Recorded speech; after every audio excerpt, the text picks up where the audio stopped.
पंडित तोडरमल जी द्वारा लिखित मोक्ष मार्ग प्रकाशक परमागम ऑनर्स के अपने 5th सेमेस्टर में 6वां और 8वां अधिकार जो अपना सिलेबस है, जिसके अंतर्गत हमने 6वां अधिकार पूर्ण कर लिया है। 8वां अधिकार अपना विगत कक्षाओं से चल रहा है, जिसमें चारों अनुयोगों का स्वरूप, चारों अनुयोगों के व्याख्यान करने का जो स्टाइल है, जिनवाणी कथन करने की जो पद्धति है, उसे हम यहाँ पर विस्तार से समझ रहे हैं। चारों अनुयोगों का क्या प्रयोजन है, क्यों लिखे गए हैं, किसके लिए लिखे गए हैं, ये देखने के बाद अब ये चल रहा है किस स्टाइल में लिखे गए हैं। प्रथमानुयोग का स्टाइल क्या है, कर्णानुयोग का स्टाइल क्या है, और हम जो विषय चल रहा था कि चरणानुयोग का स्टाइल क्या है। पेज नंबर 280 लास्ट लाइन तक हमने यहाँ पर पूरा कर लिया था। 280 नंबर का जो पेज है वहां तक पूर्ण हो गया था। आगे का हम प्रारंभ करते हैं। बहुत ही इम्पोर्टेंट यहाँ पर चर्चा चल रही थी, बहुत मार्मिक, कि चरणानुयोग जो है, जिसमें चरणानुयोग में गृहस्थ और मुनियों के आचरण का वर्णन होता है, तो उस अनुयोग को हम कैसे, किस स्टाइल से पढ़ें, जैसी चर्चा होती है उसको उसी स्टाइल से पढ़ना चाहिए। जैसे लोक में भी जिस प्रकार का कथन होता है, हम उसका स्टाइल समझते हैं। एक ही वाक्य कई स्टाइल में बोला जा सकता है, कई तरीके से बोला जा सकता है। जैसे हम देखते हैं, अगर एक वाक्य को बोलने में एक्सप्रेशन बदल जाते हैं तो उस वाक्य का अर्थ बदल जाता है। ऐसे यहाँ पे प्रथमान, इसमें चारों अनुयोगों में वीतरागता का ही पोषण किया जाता है, पर चारों अनुयोगों का उस वीतरागता तक ले जाने का तरीका अलग अलग है, पर प्रयोजन एक ही है। मतलब मान लीजिए ये 4 ऐसे रास्ते हैं, जो 4 रास्ते निकल कर एक ही लक्ष्य तक पहुंच रहे हैं, अलग अलग नहीं है कि कोई प्रथमानुयोग से चला जाए, कोई ऐसा अलग चला जाएगा, नहीं। 4 अनुयोग, 4 कथन करने की पद्धति है, पर चारों का लक्ष्य वीतरागता ही है, मुक्ति ही है। तो ऐसा हम चरणानुयोग का देख रहे थे। चरणानुयोग आचरण प्रधान ग्रंथ से भरे हैं, जिसमें गृहस्थ और मुनियों के आचरण की, श्रावक के जीवन की क्या गाइडलाइंस है, ये उसका पूरा कोड ऑफ कंडक्ट, ये पूरा चरणानुयोग में बताया जाता है। अब इस चरणानुयोग के ही स्टाइल को, जिसमें हमने कुछ बिंदु देखे थे कि 2 प्रकार के उपदेश होते हैं, एक व्यवहार ही का उपदेश और दूसरा निश्चय सहित व्यवहार का उपदेश। ये बात जो अपनी यहाँ पर चली है, उसको एक्सप्लेन यहाँ पर विस्तार से किया गया था कि जहां सिर्फ निश्चय का ज्ञान होता ना दिखे और बहुत ही प्राइमरी भूमिका का जीव हो, तो उसको जो उपदेश दिया जाता है वो मात्र व्यवहार का दिया जाता है, और व्यवहार के उपदेश में सिर्फ क्रिया की प्रधानता रहती है। दूसरा, जो थोड़े से आगे की भूमिका के जीव हैं, जिनको समझाने पर निश्चय नय का ज्ञान होता जाने, कि जो समझ सकते हैं, जिनमें योग्यता है, जिनके परिणाम मंद है, ऐसे जीवों को जब समझाया जाता है तो उनको किस स्टाइल में, कि निश्चय सहित व्यवहार। वहां जो उपदेश दिया जाता है वो निश्चय सहित व्यवहार का दिया जाता है, जिसमें क्रिया के साथ साथ परिणामों का भी उपदेश दे। एग्जाम्पल इसमें दिया था, वही हम सबसे पहले कहते हैं किसी को कि आप मंदिर जाओ, आप मंदिर जाओ, प्रतिदिन मंदिर जाओ, ये हो गया केवल व्यवहार का उपदेश, क्योंकि इसमें सिर्फ क्रिया का हमने उपदेश दिया है, क्रिया की मुख्यता है।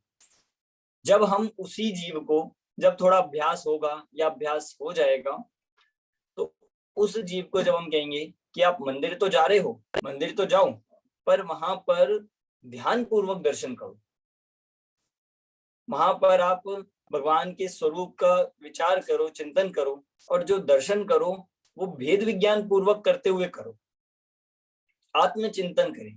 तो अब यहाँ पर हमने उसको एक स्टेप आगे का उपदेश, ये है निश्चय सहित व्यवहार का, कि जिसमें क्रिया के साथ साथ भावों की भी मुख्यता की गई है।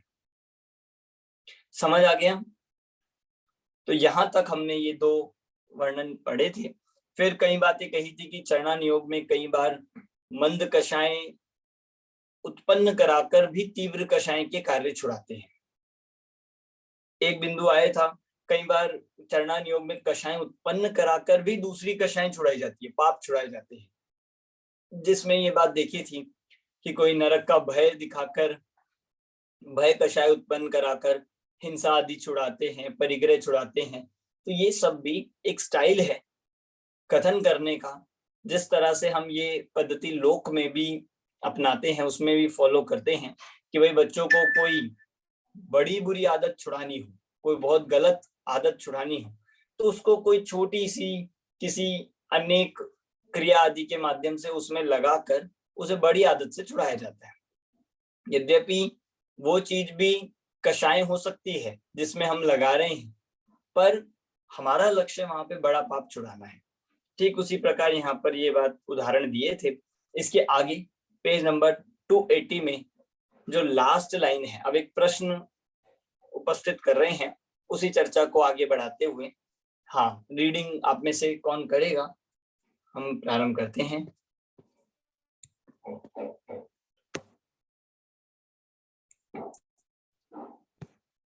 हाँ, अजय जी पढ़िए आप।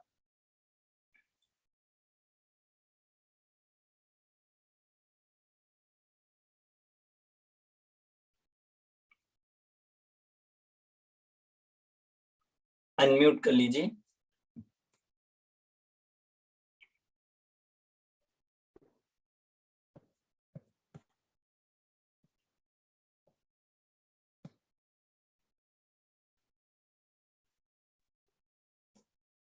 मैं पढ़ूं?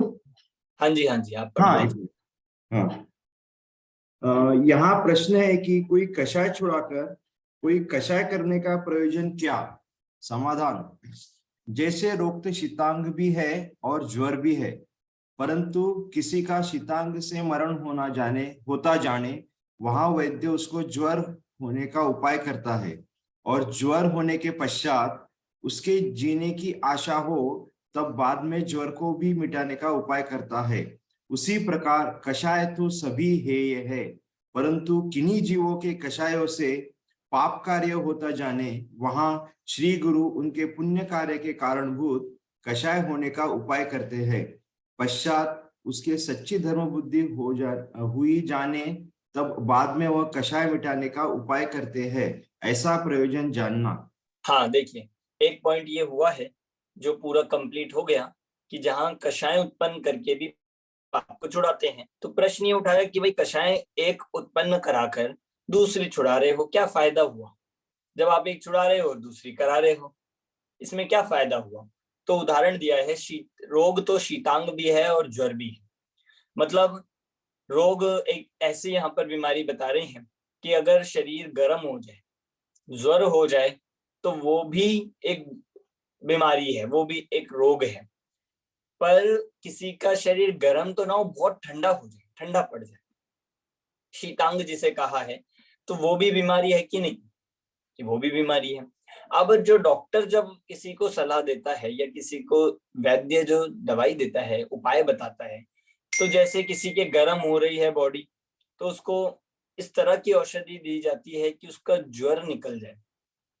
पर जो दूसरा व्यक्ति है, जो जिसके शीतांग है, उसको अलग तरह की दी जाएगी। इस तरह से यहाँ पर ये कथन समझना कि जैसा अन्य जगह पर, मतलब वैद्य ने उसको ज्वर होने का उपाय करता है। मान लीजिए जैसे किसी का शीतांग से, परंतु किसी का शीतांग से मरण होता जाने की, भाई बहुत ठंडा हो रहा है, तो पहले क्या करेगा, उसकी बॉडी को गर्म किया जाएगा, थोड़ा हीट, मतलब थोड़ा गर्म उत्पन्न कराई जाएगी। और फिर जब ज्वर होने के पश्चात जब वो जीवित रहे, मतलब हाँ अब बच जाएगा, तो अब उसके ज्वर को भी मिटाने का उपदेश देते हैं। मतलब ये एक पद्धति है कि पहले उसको नॉर्मल पे लाया जाएगा, मतलब, और उसके बाद फिर उसको भी ठीक करा जाएगा। किसी के शीतांग है तो उसको पहले बहुत गर्म दवाइयां, गर्म चीजें सेवन करने का उपदेश देंगे, गर्म क्रियाएं करेंगे, और जब गर्म हो जाएगी बॉडी या गर्म या ज्वर से पीड़ित हो जाएगा, तो फिर उसको बिल्कुल नॉर्मल कहा जाएगा। तो इसी प्रकार रोग तो दोनों ही है, ये लाइन इंपॉर्टेंट है। शीतांग भी छोड़ने लायक है और ज्वर भी, रखने लायक कुछ नहीं है। नॉर्मल बॉडी टेम्परेचर वो ही एकमात्र उपाधि है। उसी प्रकार कषाय तो सभी ही हैं। पर कोई पाप कार्य कर रहा हो, बहुत कषायों से पाप कार्य होता जाने, तो उसको श्री गुरु पुण्य कार्य में लगाने के लिए थोड़ी बहुत कषाय उत्पन्न कराते हैं। पश्चात उसके जब सच्ची धर्म बुद्धि हो गई, मतलब पुण्य की लालसा छोड़कर सच्ची धर्म बुद्धि हो गई, तो उसको वो बची हुई कषाय भी मिटाने का उपाय करते हैं, ऐसा प्रयोजन जानना। मतलब ये साइकोलॉजिकल तरीका है जो इस तरह से अपनाया जाता है कि पहले बड़ा वो छुड़ाकर फिर छोटे पाप में लाए, और छोटा पाप या छोटी कषाय भी छुड़ाकर पूर्ण रूप से कषाय रहित करने का उपदेश दिया जाता है। ठीक है, पढ़िए। तथा चरणानुयोग में जैसे जीव पाप छोड़कर धर्म में लगे, वैसे अनेक युक्तियों द्वारा वर्णन करते हैं।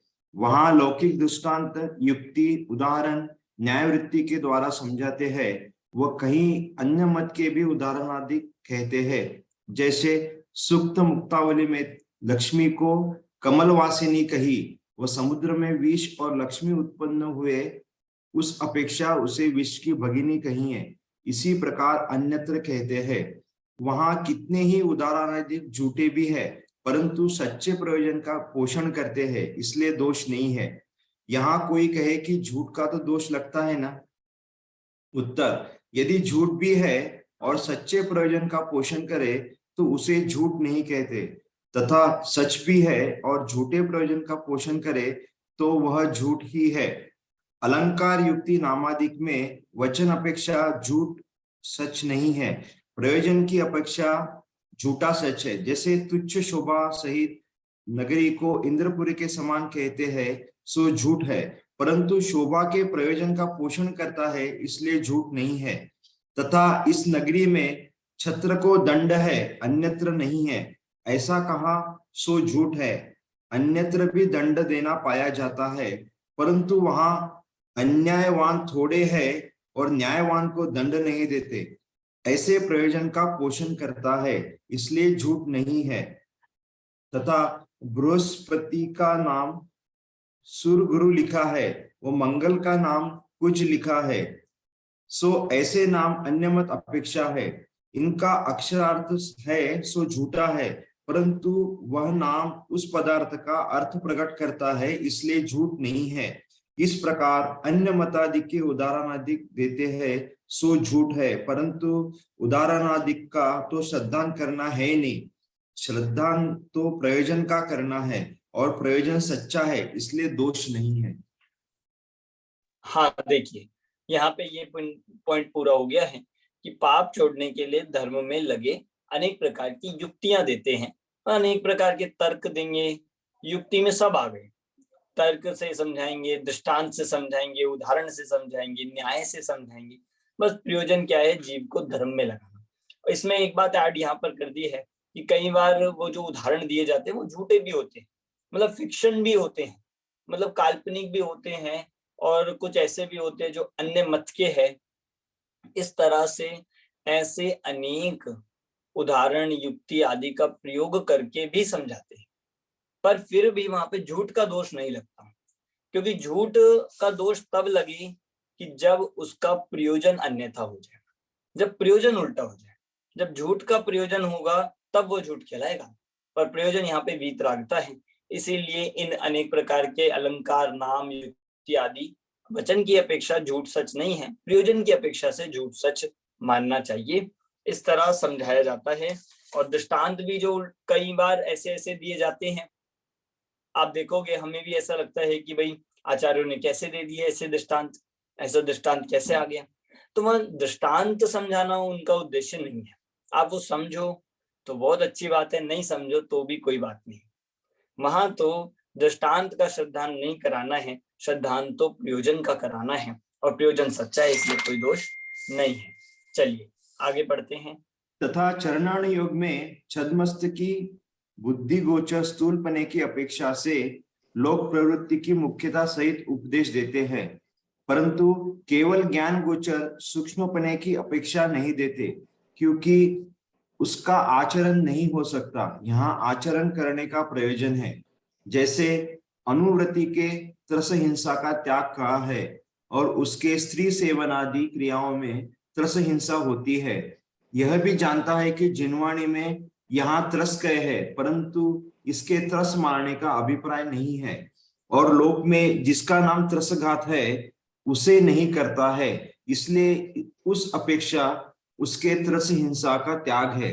तथा मुनि के स्थावर हिंसा का भी त्याग कहाँ है, परंतु मुनि पृथ्वी जलादि में गमन आदि करते हैं, वहां सर्वथा त्रस का भी अभाव नहीं है, क्योंकि त्रस जीवों की अवगाहना इतनी छोटी होती है कि जो दृष्टिगोचर न हो और उनकी स्थिति पृथ्वी जलादि में ही है। ऐसा मुनि जिनवानी से जानते हैं, वो कदाचित अवधि ज्ञानादि द्वारा भी जानते हैं, परंतु उनके प्रमाद से स्थावर त्रस हिंसा का अभिप्राय नहीं है।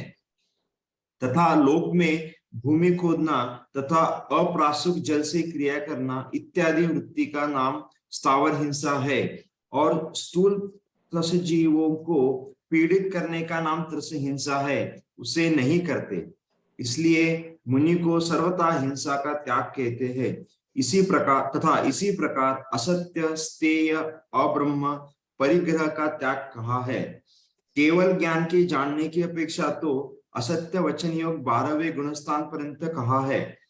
अदत्त कर्म परमाणु आदि परद्रव्य का ग्रहण 13वें गुणस्थान पर्यंत है।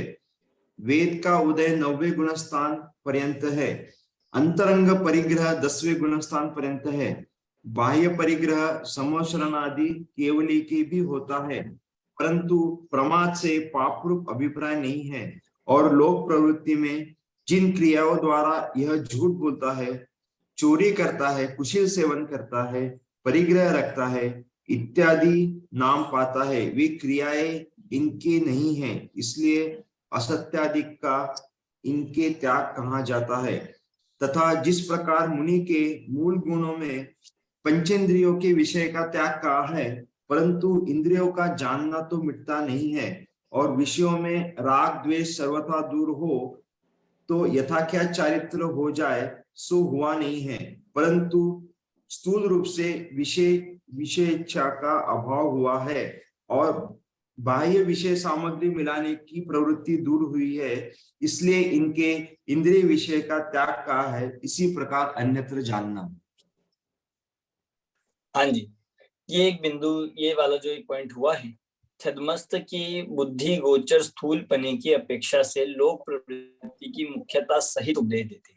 या पॉइंट मार्क कर सकते हैं, ये पॉइंट है किस तरह से उपदेश देंगे, और बाकी जो पूरा पेज है उसी के 4 एग्जाम्पल्स दिए हैं। पॉइंट है कि छद्मस्त की बुद्धि गोचर स्थूल उपदेश दिया जाएगा, केवल ज्ञान गम्य उपदेश नहीं दिया जाएगा। पहली बात तो उपदेश जिसे दिया जा रहा है वो जीव भी छद्मस्त है। दूसरा, चरणानियोग की बात चल रही है, तो चरणानियोग में केवल ज्ञान गम्य उपदेश तो दिया ही नहीं जा सकता, संभव ही नहीं है, क्योंकि क्रियाओं की मुख्यता से जहां वर्णन होता है तो छद्मस्त के ज्ञान गम्य जो इस प्रकार हो सके वही उपदेश दिया जाएगा। 4 एग्जाम्पल्स दिए हैं। पहला एग्जाम्पल है अणुवृत्ति का। अणुवृत्ति जो होते हैं, अणुवृत्ति किसे कहते हैं, जैसे हम अहिंसा अणुव्रत का एग्जाम्पल लें। अहिंसा अणुव्रत में कहा जाता है कि जहां त्रस हिंसा का त्याग हो और स्थावर हिंसा का त्याग ना हो, यथा संभव उसके त्याग की भावना हो, ये अणुव्रत कहते हैं, अहिंसा अणुव्रत।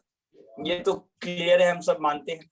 पर अब इसको अगर हम केवल ज्ञान की अपेक्षा से देखेंगे सूक्ष्मता से, तो यहाँ ये बात कही जा रही है कि जो अणुवृत्ति होता है, जो मतलब जो देशवृत्ति है, अणुवृत्ति है, हम अगर बारीकी से देखेंगे तो उसके पूर्ण रूप से त्रस हिंसा का भी त्याग नहीं है।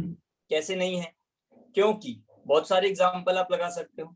जैसे यहाँ पर लिखा है विषय सेवन करता है, स्त्री सेवन आदि क्रियाएं करेगा, अभी अणुवृत्ति है, ब्रह्मचर्य तो नहीं है, ग्रह त्यागी भी नहीं है, अभी गृहस्थ होने की अपेक्षा से वह भोग आदि क्रिया करेगा तो उसमें भी त्रस हिंसा होगी ही होगी।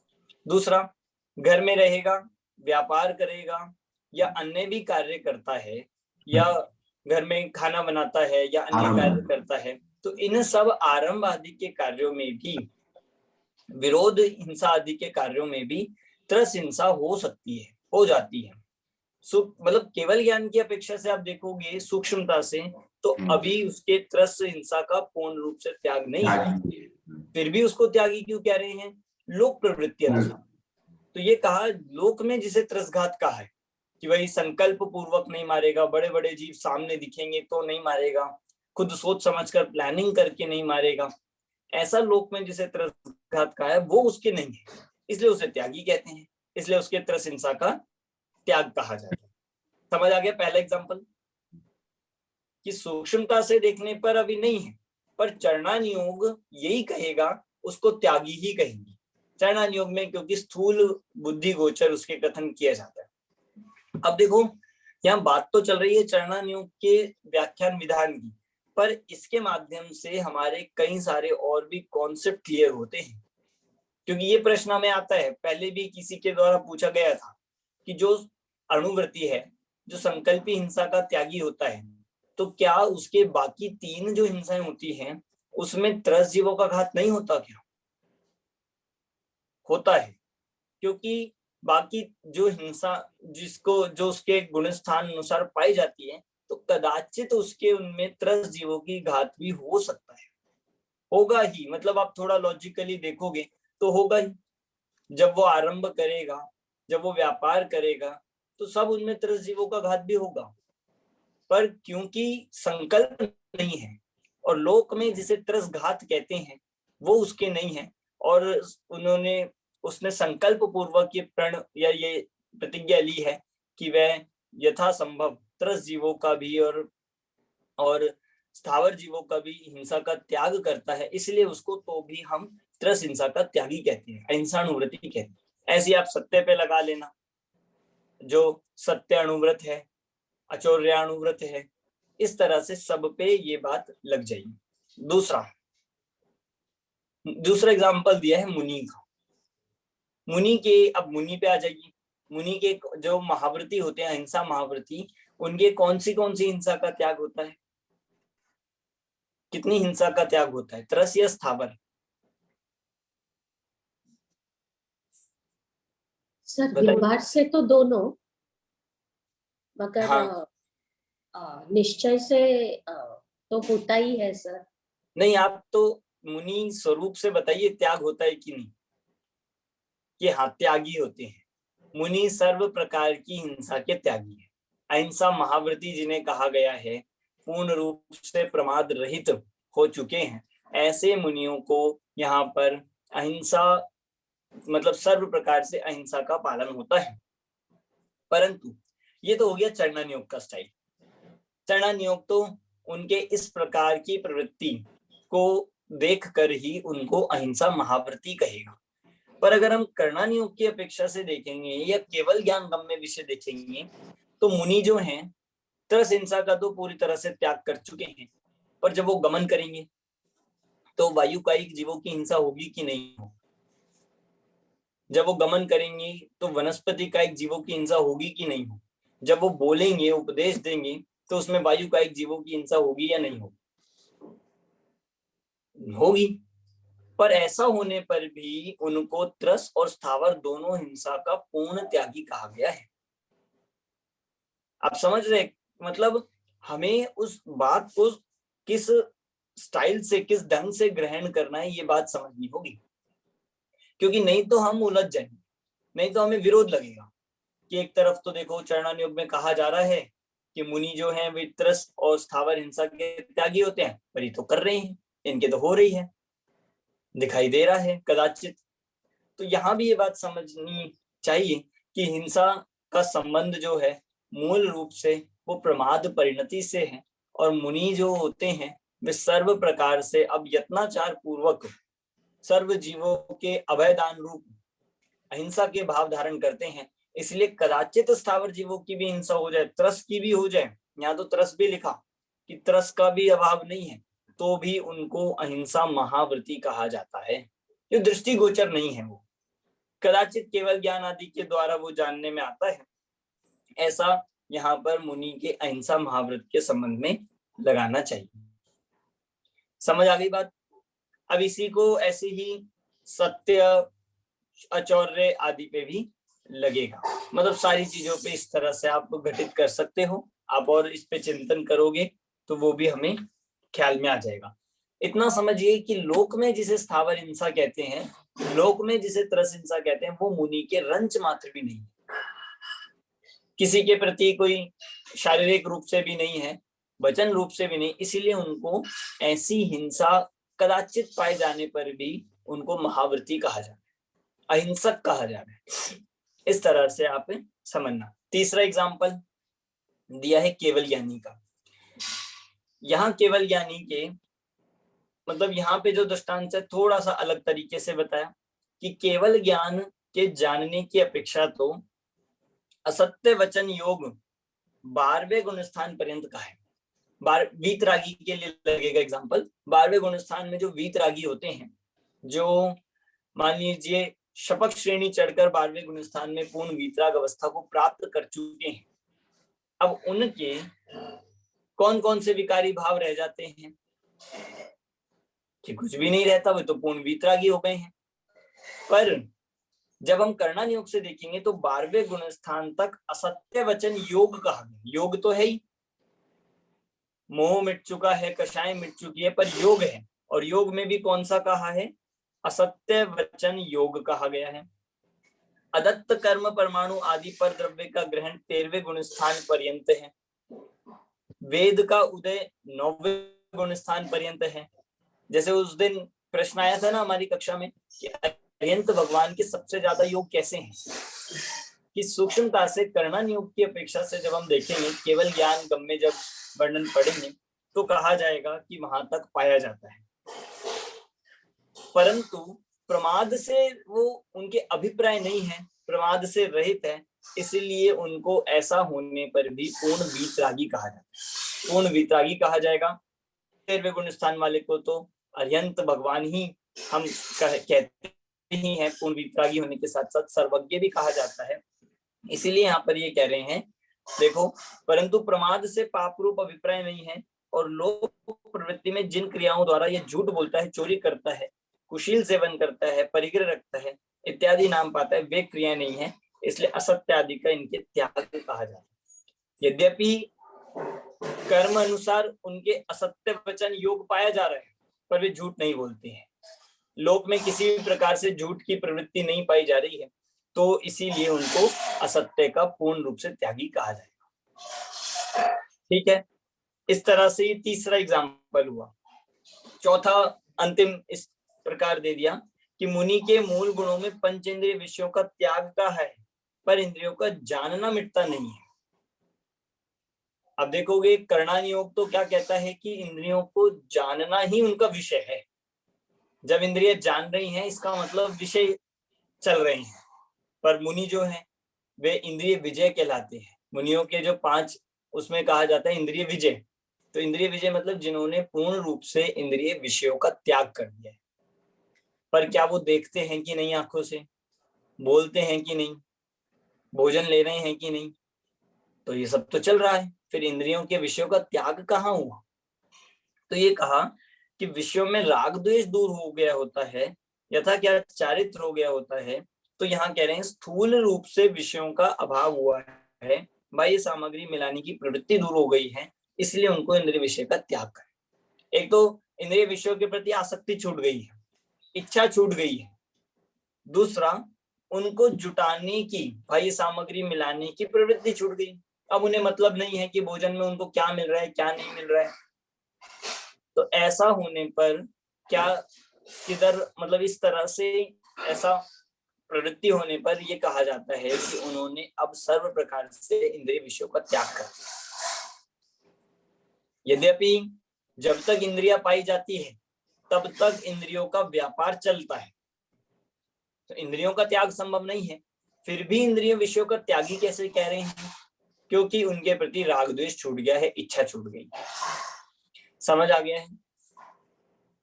तो लोक प्रवृत्ति से ये सारा कथन किया गया है।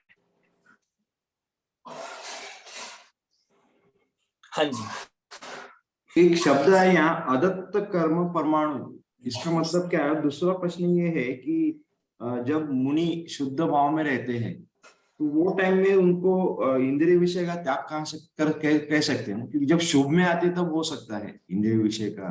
नहीं, आप देखो, जो पहले मैं दूसरे क्वेश्चन का आंसर देता हूँ कि मुनियों को जो इंद्रिय विषय त्यागी कहा है, जो पंचेंद्रिय विषय जयी कहा है, तो वो ऐसा कंडीशन नहीं लगाई है कि जो शुद्धोपयोग में है 7वें गुण स्थान में वो ही इंद्रिय विजयी है और 6वें वाले नहीं है, ऐसा नहीं है। मुनि तो 28 मूल गुणों में मुनि बनते ही वे इंद्रिय विषयों के त्यागी कहे जाते हैं, अब चाहे शुभ में हो चाहे शुद्ध में हो। तो किस अपेक्षा से शुभ वाले को भी इंद्रिय विषय का त्यागी कह रहे हैं? सिर्फ एक ही अपेक्षा है कि इंद्रिय विषयों से राग द्वेष छूट गया है, इच्छा छूट गई है और विषयों को जुटाने का, मिलाने का भाव छूट गया है। दूसरा जो आपने कहा अदत्त कर्म परमाणु, 13वें गुण स्थान में चोरी होती है क्या? 13वें गुण स्थान में चोरी हो सकती है? यहाँ कह रहे हो सकती है। किसकी चोरी हो रही है? कि कर्मों की चोरी हो रही है। भाई 13वें गुण स्थान में मतलब चोरी का सद्भाव कहा गया है, पर किस अपेक्षा से कहा गया है? क्योंकि वहां पर कर्म परमाणु का ग्रहण चल रहा है। कार्मण, इसको मैं ऐसे कहूं, 13वें गुण स्थान में आहार चल रहा है क्या? आहार यहाँ चल रहा है। कर्म वर्गणा का, जिसे कर्म मतलब कर्म रूपी आहार कहते हैं, वो उनके चल रहा है। तो ये इस तरह से अपेक्षा के कारण से ऐसा सद्भाव कहा गया है। पर लोक में जिसे चोरी कहा जाता है, लोक में जिसे झूठ कहा जाता है, जो सामान्य रूप से असत्य, चोरी, परिग्रह, कुशील चलता है, वो उनकी नहीं है, इसीलिए वे पूर्ण रूप से त्यागी है। ये बात इसीलिए बताई जा रही है, कहीं आपको ये लिखा मिल जाए कि 12वें गुण स्थान में असत्य वचन योग है, तो आप उसमें कंफ्यूज ना हो जाए। आप ऐसा ना सोचने लग जाए कि वे कौन सा झूठ बोलते होंगे, वे किससे झूठ बोलते होंगे। जैसे पिछली क्लास में प्रश्न आया था ना कि उनको कौन सा लोभ होता होगा, 10वें गुण स्थान के जो सूक्ष्म लोभ कहा है, उनको किस तरह का लोभ होता होगा। तो ऐसा ये है कि वो स्थूल बुद्धि गोचर नहीं है, पकड़ में नहीं आएगा, पर सद्भाव की अपेक्षा से उसे मानना पड़ेगा। इसी प्रकार अन्यत्र जान। समझ आ गया है किसी को? हाँ, पूछिए नंदिता जी। पेज 281 पे पीछे ये हाँ जी। सुप्त मुक्तावली में ये एग्जाम्पल मालूम नहीं पड़ा, तो जरा मतलब ये सुप्त मुक्तावली ये एक नीति शास्त्र है। अच्छा, शास्त्र, नीति शास्त्र है, शास्त्र हाँ। का नाम है, और उसमें लक्ष्मी मतलब धन को कमलवासिनी कहा गया है। मतलब कई धन की निरर्थकता बताने के लिए इस तरह की नीति शास्त्रों में प्रयोग किया गया है। समुद्र में विष और लक्ष्मी उत्पन्न हुए, उस अपेक्षा विष की भगिनी कहा है कि धन भी समुद्र में उत्पन्न होता है और जहर भी, इसीलिए जो लक्ष्मी है वो जहर के समान है, विष की भगिनी, उसके त्याग की प्रेरणा देनी है यहाँ पर। चलिए पढ़िए, आगे पढ़िए। और कौन पढ़ेगा?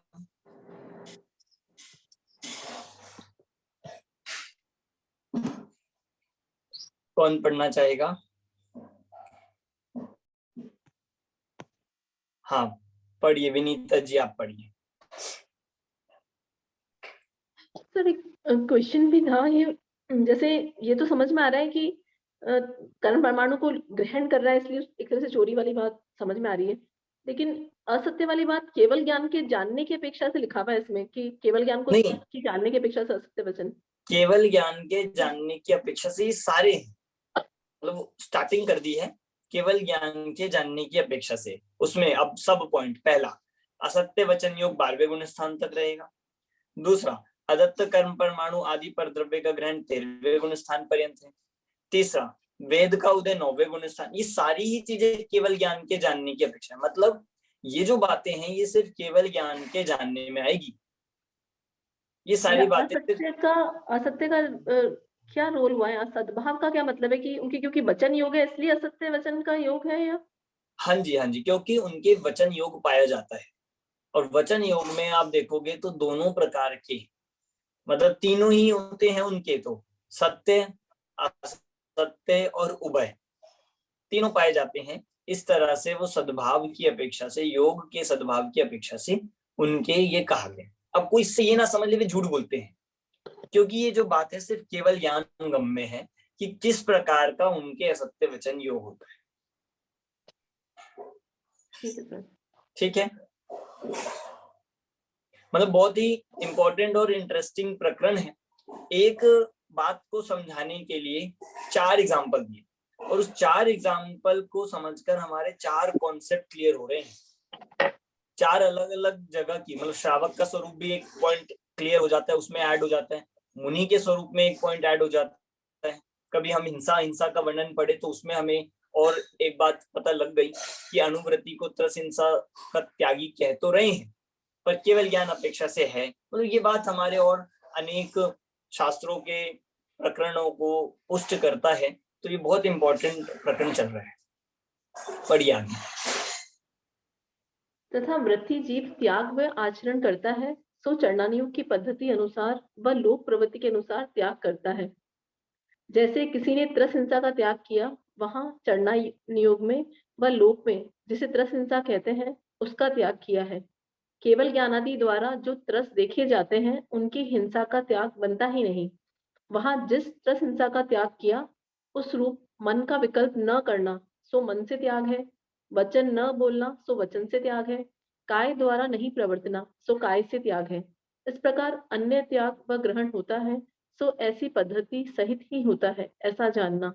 हाँ यहाँ देखिए, उसी पॉइंट को यहाँ पर निष्कर्ष कर दिया है कि जो वृत्ति भी जीव त्याग करता है, आचरण करता है, सब चरणानियोग की पद्धति अनुसार है। अब उसको बिल्कुल सूक्ष्मता से नहीं समझना, वो चरणानियोग और लोक पद्धति अनुसार है। जितना किया जा सकता है उस प्रवृत्ति अनुसार है। कोई त्रस हिंसा का त्यागी कहा है तो वही बात कही है। ऐसा नहीं है कि पूरी तरह से त्रस जीवों का त्याग ही हो गया, पर उसने जो संकल्प किया है, मन में विकल्प नहीं करेगा, वचन से नहीं बोलेगा, किसी तरह से काया से भी इस तरह की प्रवृत्ति नहीं करेगा, इसलिए त्याग कहा गया। बढ़िए। यहाँ प्रश्न है कि कर्णानियोग में तो केवल ज्ञान अपेक्षा तारतम्य कथन है, वहां 6वें गुण स्थान में सर्वथा 12 अविरतियों का अभाव कहा, सो किस प्रकार कहा? उत्तर, अविरति में अविरति भी योग कषाय में गर्भित थी, परंतु वहां भी चरणानियोग की अपेक्षा त्याग का अभाव, उसी का नाम अविरति कहा है, इसलिए वहां उनका अभाव है। मन अविरति का अभाव कहा, सो मुनि को मन के विकल्प होते हैं, परंतु स्वेच्छाचारी मन की पाप रूप प्रवृत्ति के अभाव से मन अविरति का अभाव कहा है, ऐसा जानना। तथा चरणानियोग में व्यवहार लोक प्रवृत्ति की अपेक्षा ही नामाधिक कहते हैं। जिस प्रकार सम्यक्त्व को पात्र कहा तथा मिथ्यात्वी को अपात्र कहा, सो यहाँ जिसके जिन देवादिक का श्रद्धान पाया जाए वह तो सम्यक्त्वी, जिसके उनका श्रद्धान नहीं है वह मिथ्यात्वी जानना। क्योंकि दान देना चरणानियोग में कहा है, इसलिए चरणानियोग के ही सम्यक्त्व मिथ्यात्व ग्रहण करना। कर्णानियोग की अपेक्षा सम्यक्त्व मिथ्यात्व ग्रहण करने से वही जीव 11वें गुण स्थान में था और वही अंतर मुहूर्त में पहले गुण स्थान में आए, तो वहां दातार पात्र अपात्र का कैसे निर्णय कर सके? तथा द्रव्यानियोग की अपेक्षा सम्यक्त्व मिथ्यात्व ग्रहण करने पर मुनि संघ में द्रव्य लिंगी भी है और भावलिंगी भी है, सो प्रथम तो उनका ठीक निर्णय होना कठिन है, क्योंकि बाह्य प्रवृत्ति समान है। तथा यदि कदाचित सम्यक्त्वी को किसी चिन्ह द्वारा ठीक हो निर्णय हो जाए और वह उसकी भक्ति न करे, तो औरों को संशय होगा कि इनकी भक्ति क्यों नहीं की। इस प्रकार उसका मिथ्या दृष्टिपना प्रकट हो, तब संघ में विरोध उत्पन्न हो। इसलिए यहाँ व्यवहार सम्यक्त्व मिथ्यात्व की अपेक्षा कथन जानना। यहाँ कोई प्रश्न करे, सम्यक्त्वी तो द्रव्य लिंगी को देखिए, अभी इतना लेते हैं। एक प्रश्न जो आगे बढ़ रहा है, बहुत ही इंपॉर्टेंट ये पैराग्राफ आया है। मतलब सारे हमारे जो प्रश्न है सबका समाधान इसमें चल रहा है। सारे विवाद, सारे झगड़े, सारा जो दिक्कतें हैं उसका समाधान यहाँ पर कर दिया। अब आपको लगेगा इसमें ऐसा क्या आ गया। अब आप देखिए, सबसे पहले तो जो बात कही थी कि अविरति की अपेक्षा से, कि भाई कर्णानियोग में तो केवल ज्ञान अपेक्षा से तारतम्य, मतलब बिल्कुल जैसा है वैसा ये कथन किया जाता है, ये कर्णानियोग का स्टाइल है। पर चरणानियोग में ऐसा नहीं किया जाता। इसके लिए एक और एग्जांपल ये दे दिया कि जैसे 6वां गुण स्थान जो होता है, जैसे 4थे गुण स्थान को कहते हैं अविरति पांचवे को कहते हैं देशवृत्ति, और छठवा क्या हुआ फिर? पूरी तरह से वृत्ति, मतलब अवृत्ति का त्याग, अव्रत पने का जिसके त्याग हो गया है। पर क्या मुनि के मन में, मतलब अविरति मतलब मन से, वचन से, काया से, हर प्रकार से सबका त्याग हो, तो क्या मुनि के मन में अनेक प्रकार के विकल्प नहीं होते क्या? क्या मुनि वचन से कुछ बातें नहीं बोलते क्या? कि बोलते हैं, मन में भी विकल्प होते हैं, पर मन की अब स्वेच्छाचारी प्रवृत्ति रुक गई है, यथवा तथवा नहीं भटकता है मन, इस अपेक्षा से उन्हें पूर्ण रूप से वृत्ति कह दिया, मतलब मन से अविरति का त्याग हो गया। इंद्रियों का तो है ही, और मन का भी पूर्ण रूप से इस अपेक्षा से त्याग।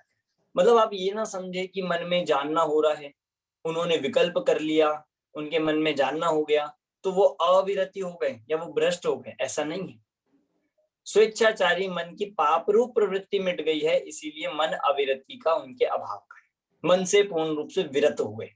ऐसे इंद्रियों पे लगेगा, इंद्रियों में इंद्रिय विषय तो है, पर इंद्रिय विषयों में अब पाप रूप प्रवृत्ति मिट गई है, इंद्रिय विषयों में अब स्वेच्छाचार मिट गया है, स्वच्छंदता मिट गई है, विषय कषाय का पोषण वाली प्रवृत्ति मिट गई है, इसीलिए उनको इंद्रिय विषयों का त्यागी कहा जाता है। दूसरी बात जो यहाँ पर आई, चरणान योग में लोक व्यवहार प्रवृत्ति की अपेक्षा तो नामादिक कहते हैं। अब ये बहुत इंपॉर्टेंट पॉइंट है, आप समझना थोड़ा इसको, मतलब गंभीरता से, कि चरणान योग में जो नाम दिए जाते हैं वो सब लोक प्रवृत्ति से समझना। कैसे नाम? किसी को पात्र कह दिया, किसी को अपात्र कह दिया, किसी को भव्य कह दिया, किसी को अभव्य कह दिया, किसी को मतलब सच्चा वो कह दिया, पात्र जैसे दान देने योग्य पात्र कह दिया, किसी को दान के योग्य अयोग्य पात्र का, किसी को यहाँ तक सम्यक्त्वी कह दिया, किसी को मिथ्यात्वी कह दिया, किसी को मुनि कह दिया, किसी को अमुनि कह दिया। ये सारा जितना भी कथन किया जाएगा चरणान योग में लोक प्रवृत्ति के अनुसार ही करेंगे। पहला एग्जाम्पल पात्र अपात्र का समझ लीजिए। भाई पात्र किसे कहा जाता है? द्रव्यान योग की अपेक्षा से या पात्र आप किसे कहोगे? आपकी अपेक्षा से कौन है सच्चा पात्र? बताइए अजय जी। भावलिंगी मुनि। भावलिंगी मुनि, बिल्कुल हम उन्हें ही पात्र कहेंगे, उन्हें आप पात्र कहोगे। और उसमें भी अगर मैं थोड़ा सिंपल करूं कि जो सम्यक दृष्टि है वो पात्र है और मिथ्या दृष्टि अपात्र है, ठीक है, ये कहा जाएगा। अब प्रश्न ये उठेगा कि आप उनके सम्यक और मिथ्यात्व का निर्णय कैसे करोगे? हम देख तो सकते नहीं है, पता लगाया नहीं जा सकता है। तो इसका समाधान ये है, क्योंकि दान देना चरणान योग की क्रिया है। आप जो आहार करा रहे हो या आप अन्य भी कुछ दान दे रहे हो, क्योंकि दान देना चरणान योग की क्रिया है, तो चरणान योग की क्रिया में पात्र और अपात्र का निर्णय भी चरणान योग के क्राइटेरिया से होगा। ये बहुत इंपॉर्टेंट पॉइंट है, आप इसको सोचना। चरणान योग में अब दान दे रहे हैं, हम दान तो दे रहे हैं, वो चरणान योग की क्रिया है, और हम उसके पात्र अपात्र का निर्णय किससे कर रहे हैं? द्रव्यान योग से। तो यहाँ विरोध आता है। हमें जो उसके पात्रता का या अपात्र का निर्णय करना है वो चरणान योग के अनुसार ही करना होगा। आप अब लगा लीजिए कि चरणान योग किसे सम्यक्त्वी कहता है, चरणान योग के अनुसार मिथ्यात्व क्या है, इस अनुसार आप निर्णय करिए, इस अनुसार ग्रहण करके हम दान दे सकते हैं, कोई दिक्कत नहीं। हम आहार करा सकते हैं, कोई दिक्कत नहीं। कि वो जो बेसिक है, जो उनका मतलब बहिरंग पात्रता है, बहिरंग आचरण है या बहिरंग आचरण की निर्दोषता है, उसके आधार से उसको पात्र कहा जाएगा। और बहिरंग आचरण में भी अगर निर्दोषता आदि नहीं है या वो उस क्राइटेरिया में भी नहीं आ रहे, तो उसे अपात्र कहा जाएगा।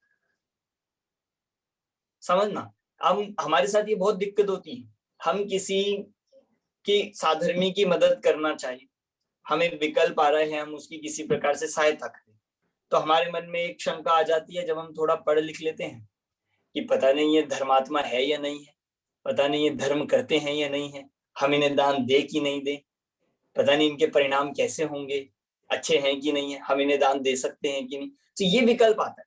इस विकल्प के कारण से ये कहा है कि फिर दान देने का कार्य या दान देने की प्रवृत्ति नहीं हो पाएगी। आपको यदि अपना पात्र का निर्णय करना है, किसी भी रूप का दान हो, चाहे आहार दान के योग्य पात्र हो या करुणा दान के योग्य, तो उसका निर्णय बहिरंग आधार से या हम कहे चरणानियोग की प्रवृत्ति के अनुसार ही करना चाहिए। ये लिखा ना, इसीलिए चरणानियोग के सम्यक मिथ्यात्व का ग्रहण करना। और चरणानियोग का सम्यक तो क्या होता है कि देवशाद गुरु का श्रद्धांजलि जिसे है वो सम्यक दृष्टि है। चरणानियोग का मिथ्यात्व क्या होता है कि जिसको देवशाद गुरु का भी श्रद्धांजलि नहीं है वो मिथ्या दृष्टि है। ऐसी दूसरा एग्जाम्पल जो मैंने दिया भव्य अभव्य का, भाई भव्य है या भव्य है, भाई ये जान सकते हो क्या आप, पता लगा सकते हो कि भव्य है कि नहीं। जैसे हम पढ़ते हैं कि शास्त्रों में मुनिराज जो होते हैं वे भव्यों को उपदेश देते हैं या भव्यों के लिए उपदेश दिया, तो पहले वो ऐसा कहते होंगे कि जो जो भव्य हैं वो सब बैठे रहें और अभव्य सब खड़े हो जाएं, सब बाहर चले जाएं, ऐसा भगा देते होंगे सबको कि पहले नहीं, पहले इनको डिस्क्रिमिनेशन करो कि जो जो भव्य हैं वो बैठेंगे या भव्य जाएंगे। कैसे करते होंगे निर्णय कि ये निर्णय किया ही नहीं जा सकता क्योंकि वो केवल ज्ञान गम है। आप दूसरों का तो छोड़ो, आप अपना बता सकते हो क्या?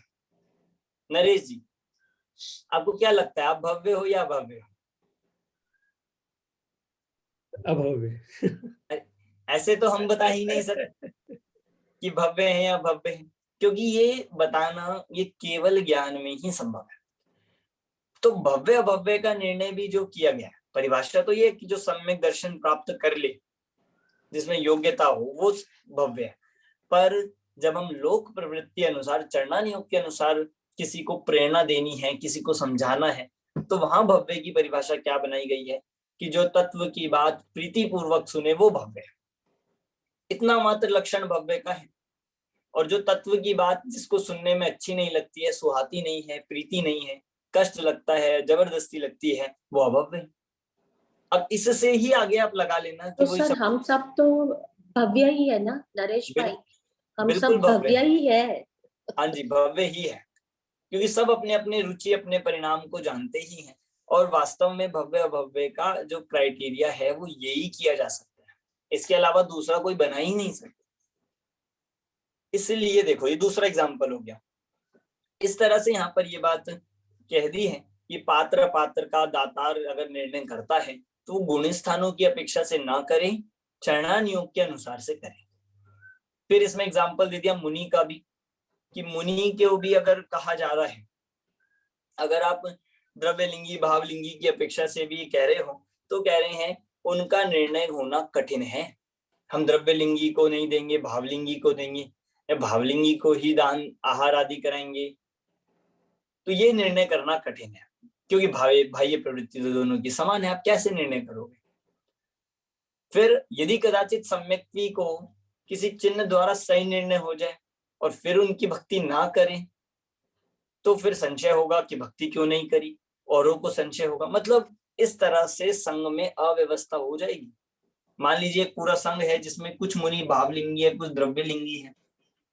आप एक संघ का आहार आदि के लिए व्यवस्था कर रहे हो या कुछ ऐसा आहार की वो हो रही है या कुछ भी, तो आप क्या करोगे? पहले अलग अलग छांटोगे, द्रव्यलिंगी कौन है उनको तो हम अलग, भावलिंगी है तो उनके साथ अलग। ऐसा तो करना सही नहीं है, योग्य भी नहीं है। तो कहा इस तरह से संघ में विरोध उत्पन्न होगा। इस तरह व्यवहार सम्यक मिथ्यात्व की अपेक्षा से कथन करना बहुत इंपॉर्टेंट बात है और मुझे बहुत ही ज्यादा ये मार्मिक पंक्ति लगती है। सारे समाधान इससे हो जाते हैं कि अगर आप व्यवहार क्रिया कर रहे हो, व्यवहार क्रिया के अनुसार आपको, तो फिर उसका निर्णय भी व्यवहार लक्षणों से, व्यवहार सम्यक्त्व से, व्यवहार लिंग से, व्यवहार मूल गुणों से ही करना होगा। ठीक है, पढ़िए आगे। सर एक तो जो हमारी भूमिका है, हम तो खैर पढ़ ही रहे हैं, और ऐसा कुछ भी होता है तो हमने क्योंकि ये चीज पढ़ी और समझी आपसे, जहां भी इस तरह के डिस्प्यूट आते जो भी आते हैं वो अज्ञानता की वजह से आते हैं। इसको अगर पूरा ज्ञान है और अपना अगर कोई राग उसमें मिक्स नहीं है तो बहुत ही क्लियर हो गया। अभी वाला चरणानुयोग की अपेक्षा से है, कर्णानुयोग की अपेक्षा से है। जो अपना काम कर रहे हैं वो अपने से कर रहे हैं, हमें अपना काम करना है। सही है। हाँ जी, थैंक यू। सर हाँ, एक नहीं, आप कोई भी कथन की दो बाजू होती है, दोनों बाजू सुनना चाहिए, दोनों एक साइड से सुन के ये नहीं करना चाहिए, उसका दूसरा पार्ट भी होता है, सेकंड पार्ट। हाँ बिल्कुल बिल्कुल, बहुत अच्छा। मगर सर हमें तो लगता है कि प्रथमानुयोग और द्रव्यानुयोग क्लियर है, जो थोड़ा सा मिक्सअप मतलब अपेक्षा और ये इन दोनों में ही करना है, बाकी के दोनों में मतलब करणानुयोग और चरणानुयोग। सो सर ये हमारा जो हमने ये पढ़ के जब सोचते हैं तो ये बराबर है कि नहीं? देखिए, मिक्सअप तो कुछ भी नहीं है, सिर्फ नहीं, समझ मिक्सअप का मतलब फेर है। थोड़ा कंफ्यूजन, हाँ। क्योंकि दो अलग आता है। सी प्रथमानुयोग में तो कुछ कंफ्यूजन है नहीं सर, नहीं वैसे देखो, द्रव्यानुयोग में भी कंफ्यूजन नहीं आएगा। मैं ये बात कहूंगा कि आप प्रथमानुयोग को भी जिस एंगल से आप कह रहे हो कोई कंफ्यूजन नहीं है, पर प्रथमानुयोग के भी कई कथन ऐसे मिलते हैं जो बाकी तीन अनुयोग से बैलेंस नहीं होता जिनका, तब हमें दिक्कत होती है। जैसे आप लगा लीजिए विष्णु कुमार मुनिराज का एग्जाम्पल जो आया था, है प्रथमानुयोग में, पर हम बाकी अनुयोग से समझ रहे तो नहीं समझ आ रहा। तो ऐसे देखेंगे, अगर हम अपेक्षा नहीं समझते हैं या हम अगर कथन करने की स्टाइल नहीं समझते तो चारों अनुयोगों में दिक्कत लगेगी। और अगर अपेक्षा समझ आ गई है तो फिर ना तो प्रथमानुयोग में, ना कर्णानुयोग, ना चरणानुयोग, ना द्रव्यानुयोग, कोई विरोध नहीं।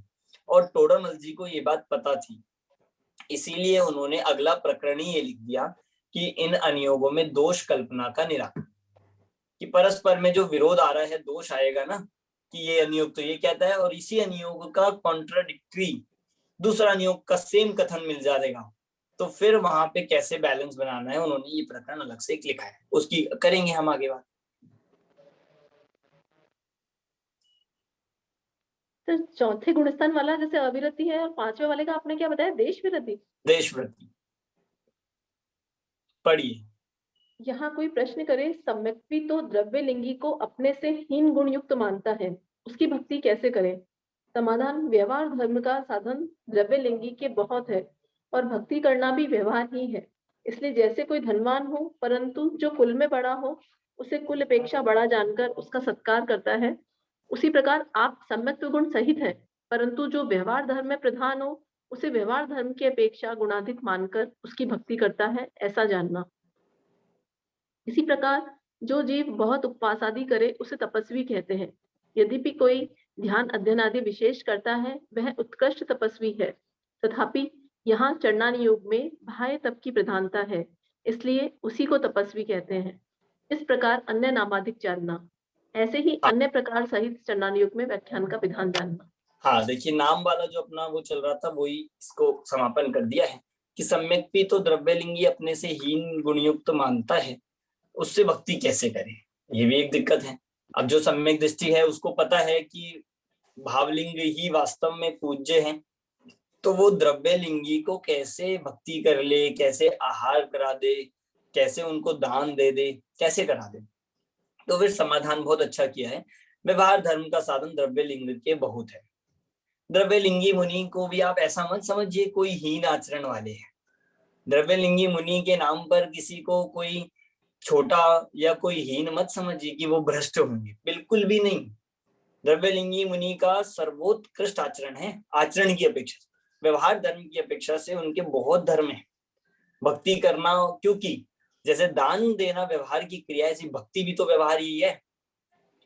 जब भक्ति व्यवहार की है तो किसकी भक्ति करनी है ये निर्णय भी व्यवहार के आधार से किया जा सकता है।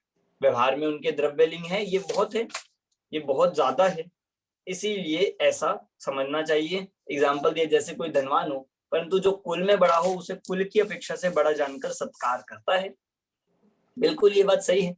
यद्यपि खुद धनवान है पर दूसरा व्यक्ति धनवान नहीं है पर कुल में बड़ा है, या हम इसको ऐसा लगा ले, कोई धनवान व्यक्ति है बहुत बड़ा धनवान, पर दूसरा व्यक्ति कोई विद्वान है, धन में बड़ा नहीं है पर विद्वान है, तो वो उसको उसकी विद्वत्ता की अपेक्षा से या उसके ज्ञान की अपेक्षा से उसका सत्कार करता है। ऐसी सम्यक दृष्टि है, उसके स्वयं के सम्यक गुण हैं। सामने वाला जो मुनि है या कोई व्यक्ति है उसके द्रव्यलिंग है, सम्यक तो नहीं है, ऐसा जानकर भी उसकी भक्ति करता है, उसको उन व्यवहार गुणों की अपेक्षा से अधिक जानकर उनकी भक्ति करता है। इस प्रकार तपस्वी नाम भी जो दिया जाता है तो आप सिर्फ ये ना समझे कि जिसके कर्मों की निर्जरा बहुत हो रही है वो ही तपस्वी है, ऐसा नहीं है। क्योंकि जिसके ध्यान अध्ययन आदि पाया जा रहा है, जिसके बहिरंग में काय क्लेश आदि भी पाया जाए, अनेक प्रकार के बहिरंग तप पाया जाए, उसे चरणान योग में बाह्य तप की अपेक्षा से तपस्वी कहा जाएगा। इसमें कोई दिक्कत नहीं है। यही तो आपको समझना होगा कि कई प्रथमान योग में भी इस चीज को यूज कर लेते हैं। जरा सा किसी एक व्यक्ति ने थोड़ा सा तप किया, उसको तपस्वी कह देते हैं। ये आई थी इस तरह की प्रथमान योग में भी स्टाइल, तो उसे यहाँ पे समझना ये तरीका चरणान योग में भी लगेगा। अब यहाँ पे द्रव्यान योग के व्याख्यान का विधान ये स्टार्ट हो रहा है, पढ़िए। अमन जी, अब इसमें हाँ पूछिए अजय जी। नहीं, चरणान योग के हिसाब से जो द्रव्यलिंगी में 28 मूल गुणों का पालन करते हैं तो वो पूजनीय है व्यवहार से। हाँ, अगर आप मतलब उन्हें ये कहा है, वे बिल्कुल उनके लिए वंदनीय है, वे पूजनीय है। व्यवहार धर्म यदि उनके पूर्ण रूप से है तो, जो बात ये चली है। दूसरा, क्योंकि जब द्रव्यान योग की अपेक्षा से बात करेंगे, वहां बात चलती है श्रद्धान की। हम जब अपने सम्यक्त्व के सीधा साथ जोड़ेंगे तो सम्यक्त्व के लिए या हमारे श्रद्धान करने योग्य तो पूर्ण रूप से भावलिंगी मुनि ही है।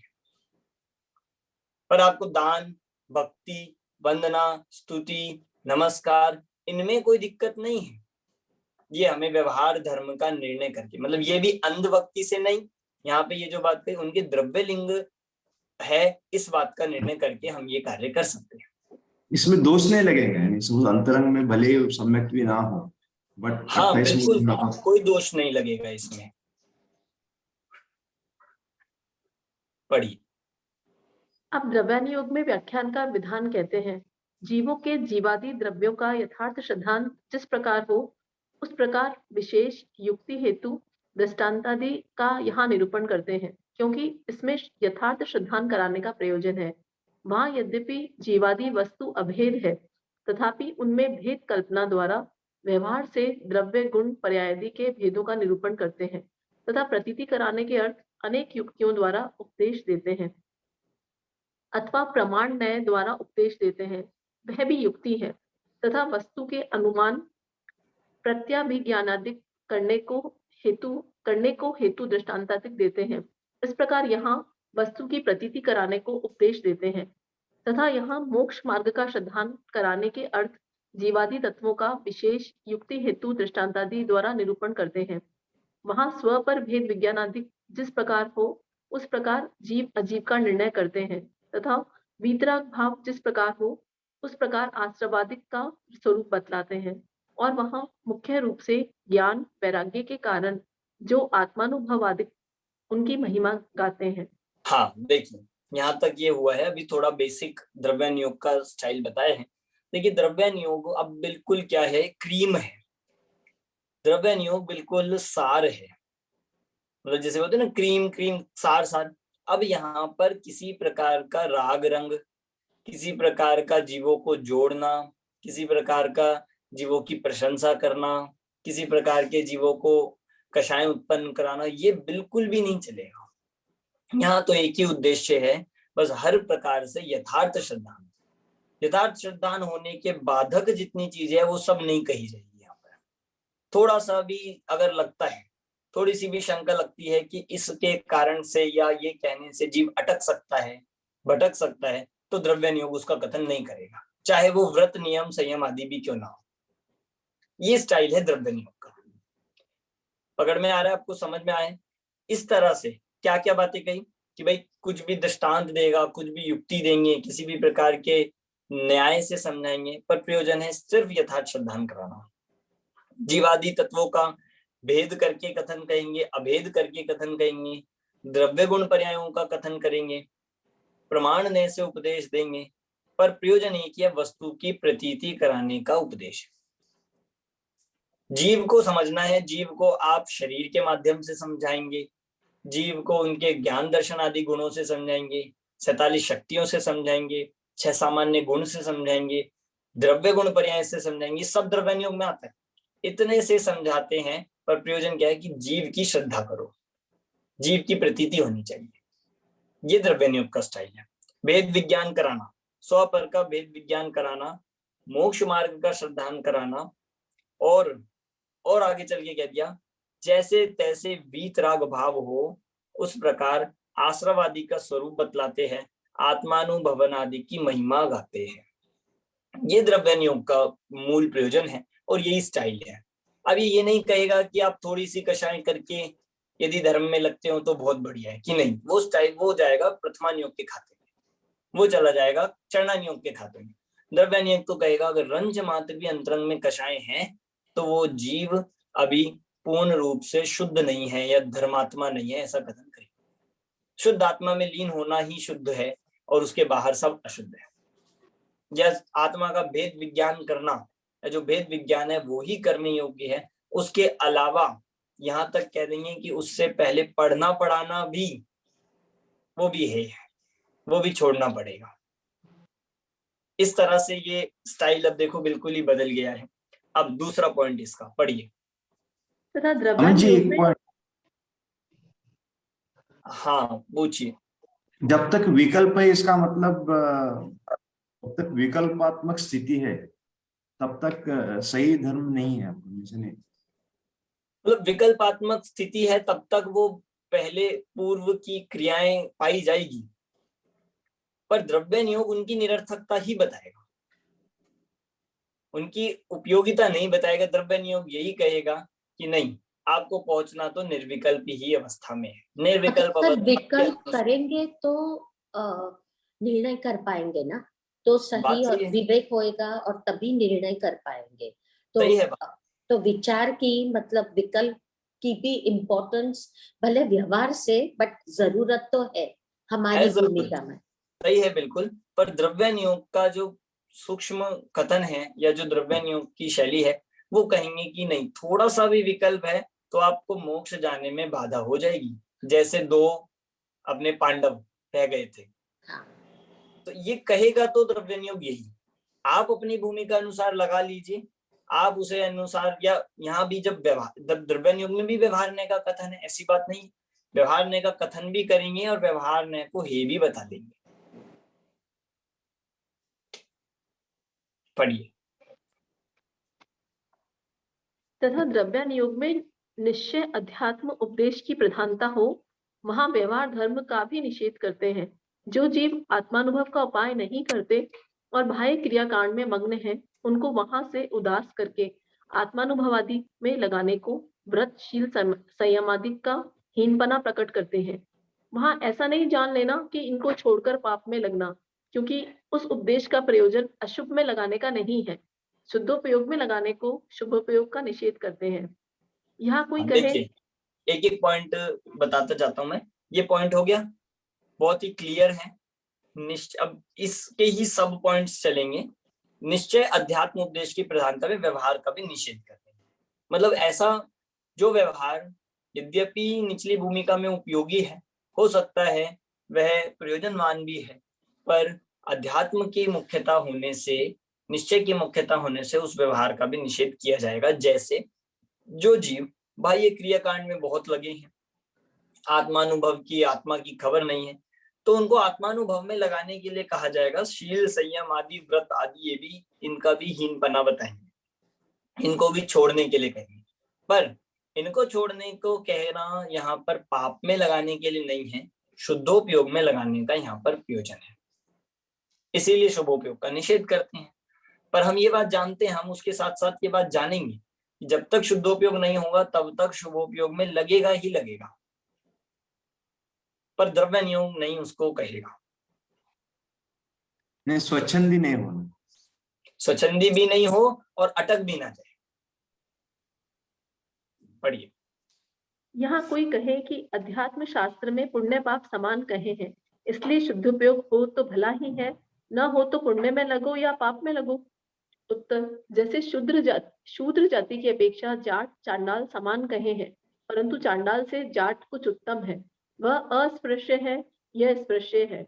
उसी प्रकार बंध कारण की अपेक्षा पुण्य पाप समान है, परंतु पाप से पुण्य कुछ भला है, वह तीव्र कषाय है, यह मंद कषाय है, इसलिए पुण्य छोड़कर पाप में लगना युक्त नहीं है, ऐसा जानना। तथा हाँ जो देखिए, छोटा सा एक ये दूसरा पॉइंट आ गया पुण्य और पाप का। पुण्य और पाप को समान क्यों कहते हैं? एग्जाम्पल दे दिया कि द्रव्य नियोग तो दोनों को एक ही कहेगा। जैसे जाट और चांडाल दोनों ही निम्न जाति में आते हैं, दोनों ही शूद्र जाति में कहलाते हैं। बस इतना है कि चांडाल बिल्कुल ही नीचे हो गया और जो जाट है वो थोड़ा सा उससे स्पृश्य है, उत्तम उससे है। तो दोनों इस अपेक्षा से, एक स्पृश्य एक अस्पृश्य है, इस अपेक्षा से दोनों में अंतर है, परंतु दोनों ही शूद्र जाति के हैं, इस अपेक्षा से दोनों एक ही है। समय सार में कितना मार्मिक इसका एग्जाम्पल दिया है कि एक शूद्रा से 2 पुत्र जन्म लिए, ठीक है, एक शूद्रा के घर में ही जिसका पालन पोषण हुआ और एक का पालन पोषण साइड वाले ब्राह्मण के घर में हो गया। अब वो बिल्कुल ब्राह्मण जैसे ही रहता था, ब्राह्मण जैसे ही खाता था, उसके कपड़े भी वैसे ही थे, ऐसा होने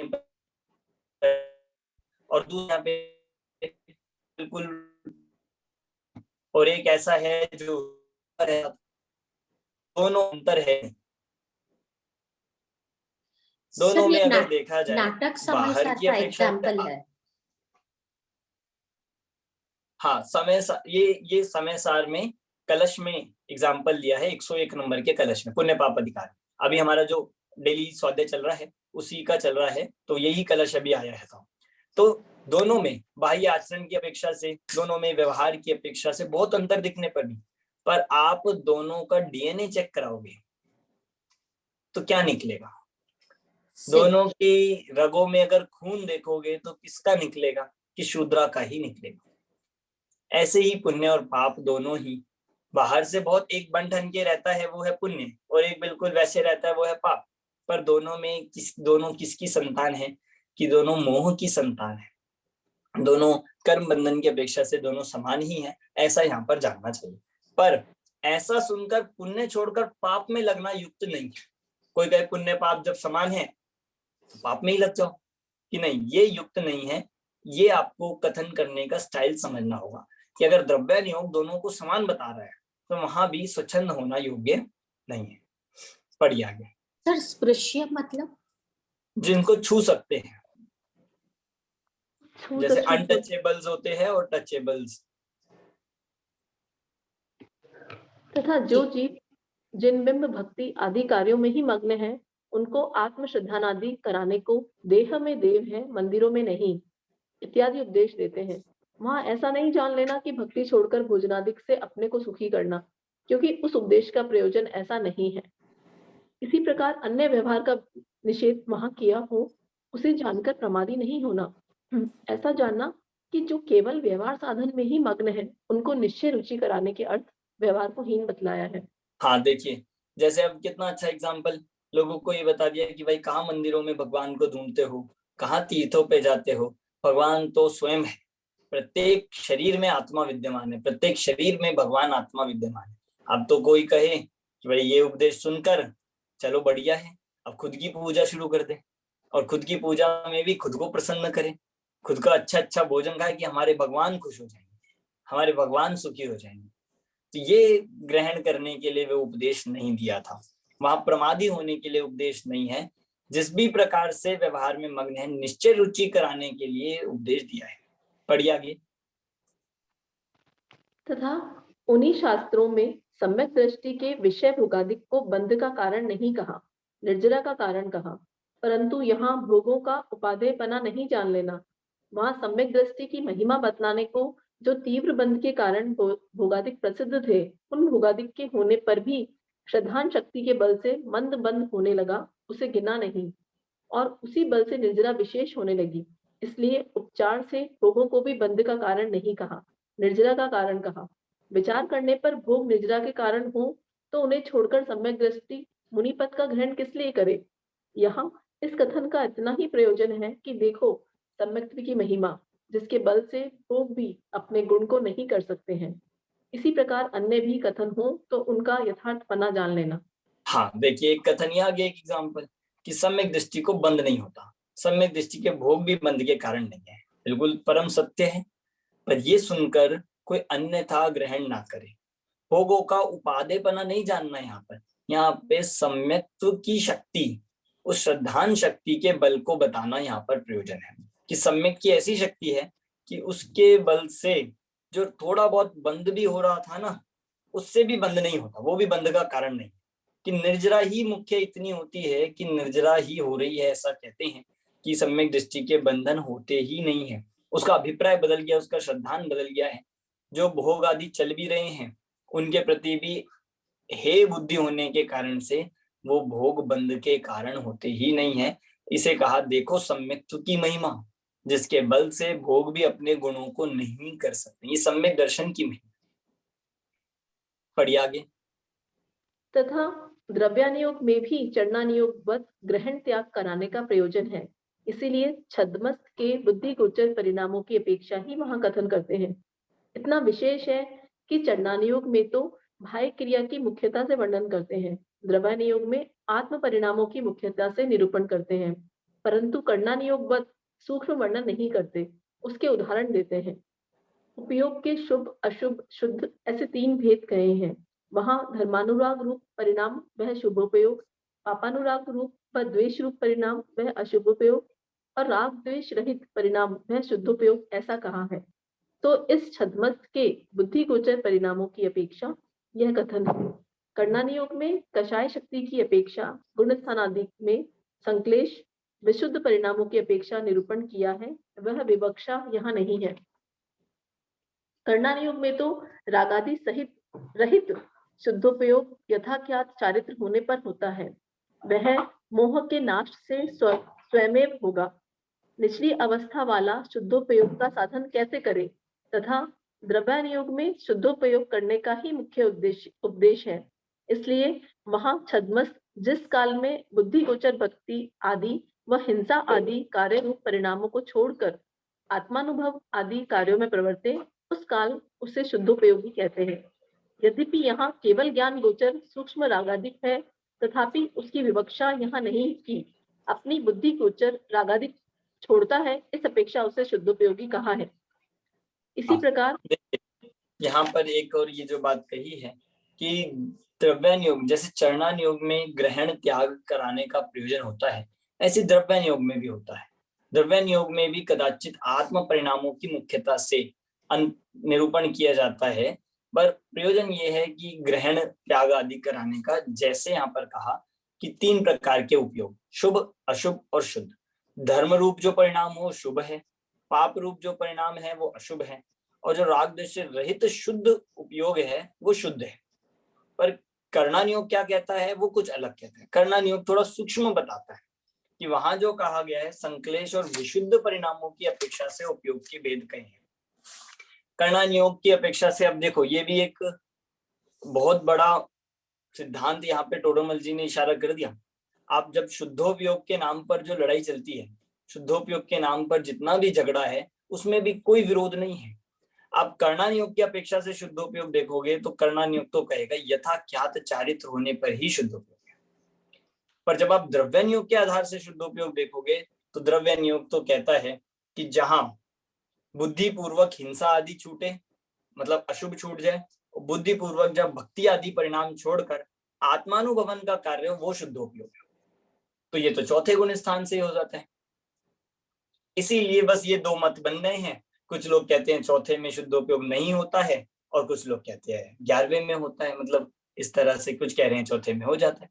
तो क्योंकि वहां पर वो अनियोगों के कथन की स्टाइल नहीं समझते, जितना झगड़ा है जितना विवाद है इसी बात से है, क्योंकि कोई विरोध नहीं। आप द्रव्य आप कर्णानियोग की अपेक्षा से कहोगे तो वह 11वें गुण स्थान में शुद्धोपयोग है, जब पूरी तरह से कषाय अंश मिट जाए, पूरी तरह से शुद्धता आ जाए। पर द्रव्यानियोग का थोड़ा ये अलग स्टाइल कहा गया है। बुद्धि गोचर राग का छोड़ना, इस अपेक्षा से भी उसको शुद्धोपयोगी कह दिया कि बहुभाग मिट गया, बुद्धि गोचर मिट गया, अभिप्राय में जो था शुभ अशुभ वो मिट जाता है, इस अपेक्षा समझना चाहिए। इसी प्रकार स्व पर श्रद्धान आदि होने पर सम्यक भी कहे। बुद्धि गोचर अपेक्षा से निरूपण है वो, सूक्ष्म भावों की अपेक्षा से तो गुणस्थान आदि में सम्यक आदि निरूपण कर्णानियोग में पाया जाता है। मतलब यहाँ सम्यक पे भी इसी तरह से लग जाएगा कि द्रव्यानियोग तो कहेगा जब तक स्वपर का भेद विज्ञान नहीं होगा तब तक सम्यक दृष्टि नहीं है। बाकी जगह स्थूल बुद्धि से भी कहे जा सकते हैं, इससे भी ज्यादा और कर्णानुयोग में इससे सूक्ष्म भी कहेंगे। पर उसको इसी प्रकार समझना कि यथार्थ कथन जो है वो इसी प्रकार है, किसी अनुयोग से विरोध ना माने कि भाई एक अनुयोग तो कह रहे हैं देवशास गुरु का श्रद्धांत सम्यक्त है, एक कह रहे स्वप्रभेद विज्ञान सम्यक्त। इसको ऐसे समझिए, जब स्वप्रभेद विज्ञान होगा तो देवशास गुरु का श्रद्धांत होगा ही होगा, और दूसरा जब देवशास गुरु का श्रद्धांत यथार्थ होगा उसके साथ स्वप्रभेद विज्ञान नियम से होगा, इसीलिए दोनों ही लक्षण उसमें एक साथ पाए जाएंगे। पढ़िए आगे। इसलिए द्रव्यानुयोग के कथन की विधि कर्णानुयोग से मिलाना चाहें तो कहीं तो मिलती है, कहीं नहीं मिलती। जिस प्रकार यथा क्या चारित्र होने पर तो दोनों अपेक्षा शुद्धोपयोग है, परंतु निचली दशा में द्रव्यानुयोग अपेक्षा से तो कदाचित शुद्धोपयोग होता है, परंतु कर्णानुयोग अपेक्षा से सदा काल कषाय अंश के सद्भाव से शुद्धोपयोग नहीं है। इसी प्रकार अन्य कथन जान लेना। तथा द्रव्यानुयोग में पर मत में कहे हुए तत्वादिक को असत्य बतलाने के अर्थ उनका निषेध करते हैं। वहां द्वेष बुद्धि नहीं जानना, उनको असत्य बतलाकर सत्य शुद्धान कराने का प्रयोजन जानना। इसी प्रकार और भी अनेक प्रकार से द्रव्यानुयोग में व्याख्यान का विधान है। इस प्रकार चारों अनुयोग के व्याख्यान का विधान कहा। वहां किसी ग्रंथ में एक अनुयोग की, किसी में 2 की, किसी में 3 की और किसी में चारों की प्रधानता सहित व्याख्यान होता है। तो जहां जैसा संभव हो वहां वैसा समझ लेना। समझ आया आप सभी को? ये मतलब कुछ नया हमें जानने के लिए मिला इससे कई सारे। आप देखो, ये अगर ये बात सब लोग समझ जाए तो सारे झगड़े समाप्त हो जाए कि नहीं। कोई कहता है चौथे गुण स्थान में आत्मानुभवन नहीं है, कोई कहता है 11वें में होता है, कोई कहता है कि ये मुनि भावलिंगी नहीं है तो हम दान नहीं देंगे, हम आहार नहीं कराएंगे, कोई कहता है कि नहीं बहिरंग लिंग से ही करें। तो यही तो झगड़े चल रहे हैं पूरे धर्म के नाम पर, यही तो मतभेद लोगों में इस तरह के दिखाई। और टोडरमल जी ने उस मतभेद का, उस झगड़े का मान लीजिए उसकी नब्ज पकड़ ली। अगर आप अनुयोगों के व्याख्यान का स्टाइल नहीं समझ रहे हो, अगर आप नयों को नहीं समझ रहे हो, अगर आप कथन करने की पद्धति नहीं समझ, तो ही ये झगड़े हैं। अब ये कितना स्पष्ट लिखा कि निचली दशा में द्रव्यानुयोग अपेक्षा से कदाचित शुद्धोपयोग होता है, कोई दिक्कत नहीं है, शुद्धोपयोग है, द्रव्यानुयोग की अपेक्षा से समझ लेना चाहिए। अब हम जब किसी एक अनुयोग का पक्ष करते हैं तो वही झगड़ा है। अब अगर हम अपने आप को मानेंगे नहीं हम तो द्रव्यानुयोग वाले हैं, हम तो इसी का पक्ष करेंगे, तो फिर वहां गलत है। और कोई कहेगी नहीं हम तो कर्णानुयोग वाले हैं, हम तो 11वें में ही मानेंगे, तो वहां पक्ष गलत है। इसीलिए पक्षपात से रहित इस स्यादवाद का ही आश्रय लेना चाहिए। इस तरह से चारों अनुयोगों के व्याख्यान का विधान कहा। कहीं किसी की मुख्यता रहेगी, कहीं किसी की गौणता रहेगी, पर हमने चारों को पढ़ा है, चारों के स्टाइल पढ़ लिया है। अब हम कोई भी आगम का कोई भी ग्रंथ और कोई भी बात समझ सकते हैं। ठीक है। यहाँ पे एक प्रश्न है, चारों की प्रधानता सहित जब व्याख्यान होता है ऐसा कौन सा ग्रंथ है? मतलब ऐसा ग्रंथ नहीं मिलेगा पूरा, पर ऐसे कुछ कथन मिल जाएंगे, ऐसे प्रकरण मिल जाएंगे। एक प्रकरण ऐसा है जिसमें चारों का वर्णन आ गया, चारों की प्रधानता चल रही है। मतलब चारों की प्रधानता अर्थात उसमें एक एक गुण उसका मिल जाएगा कि भाई कहीं तो भाई उसके एक गुण की प्रधानता करके प्रशंसा कर रहे तो ये प्रथमानुयोग हो गया, बीच बीच में उसमें बिल्कुल फैक्ट्स भी आ गए, ये कर्णानुयोग हो गया, बीच बीच में जीवों को धर्म में लगाने के लिए बहिरंग आचरण का भी मुख्य तो कर्णानुयोग हो गया, और फिर निष्कर्ष रूप में या सार रूप में ये भी कह दिया कि नहीं आत्मानुभव ही करने योग्य है, कर्तव्य है, तो द्रव्यानुयोग। इस तरह से चारों की प्रधानता वाले व्याख्यान भी मिलेंगे, जहां जैसा संभव हो वैसा समझ लेना चाहिए। अनेकांतवाद को मुख्यता दे दी। बिल्कुल, ये बात कितने लोग पढ़ते हैं, कितने लोग समझते हैं? 4 अनुयोग तो पढ़ते हैं, पर 4 अनुयोगों को कैसे पढ़ना है ये कोई नहीं पढ़ता, इस तरफ ध्यान ही नहीं जाता, और इसे समझे बिना चारों अनुयोगों को सही तरह से पढ़ना पॉसिबल ही नहीं। तो यहाँ पे ऐसा भी कह सकते हैं कि जो मुनियों के दोष ढूंढने जाते या देखने जाते वहां पे भी बहुत ही बड़ा पाप ही है। हाँ, मतलब वो गलत है। अगर आप उस अनुयोगों के या उस अपेक्षा को नहीं समझ रहे हैं तो वो कार्य गलत है। मतलब मुनियों के लिए तो क्या किसी व्यक्ति के ही दोष नहीं देखने चाहिए। That's true. शास्त्र तो ये कहते हैं। राइट, सम्यक दर्शन के मतलब सम्यक दृष्टि को भी ढूंढने जाते वो भी एक बड़ा पाप ही होती। हाँ, और अगर ये कह रहे हैं अगर आप निर्णय भी करते हो कि ये है कि नहीं है, तो उसका निर्णय व्यवहार धर्म की अपेक्षा से ही होना चाहिए। ठीक है, चलिए आगे पढ़ते हैं। अनुयोगों के व्याख्यान की पद्धति कौन पढ़ेगा अब?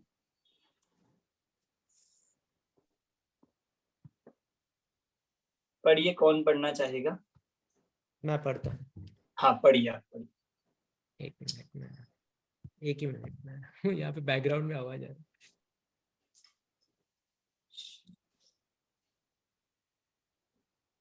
अनुयोगों की व्याख्यान की पद्धति।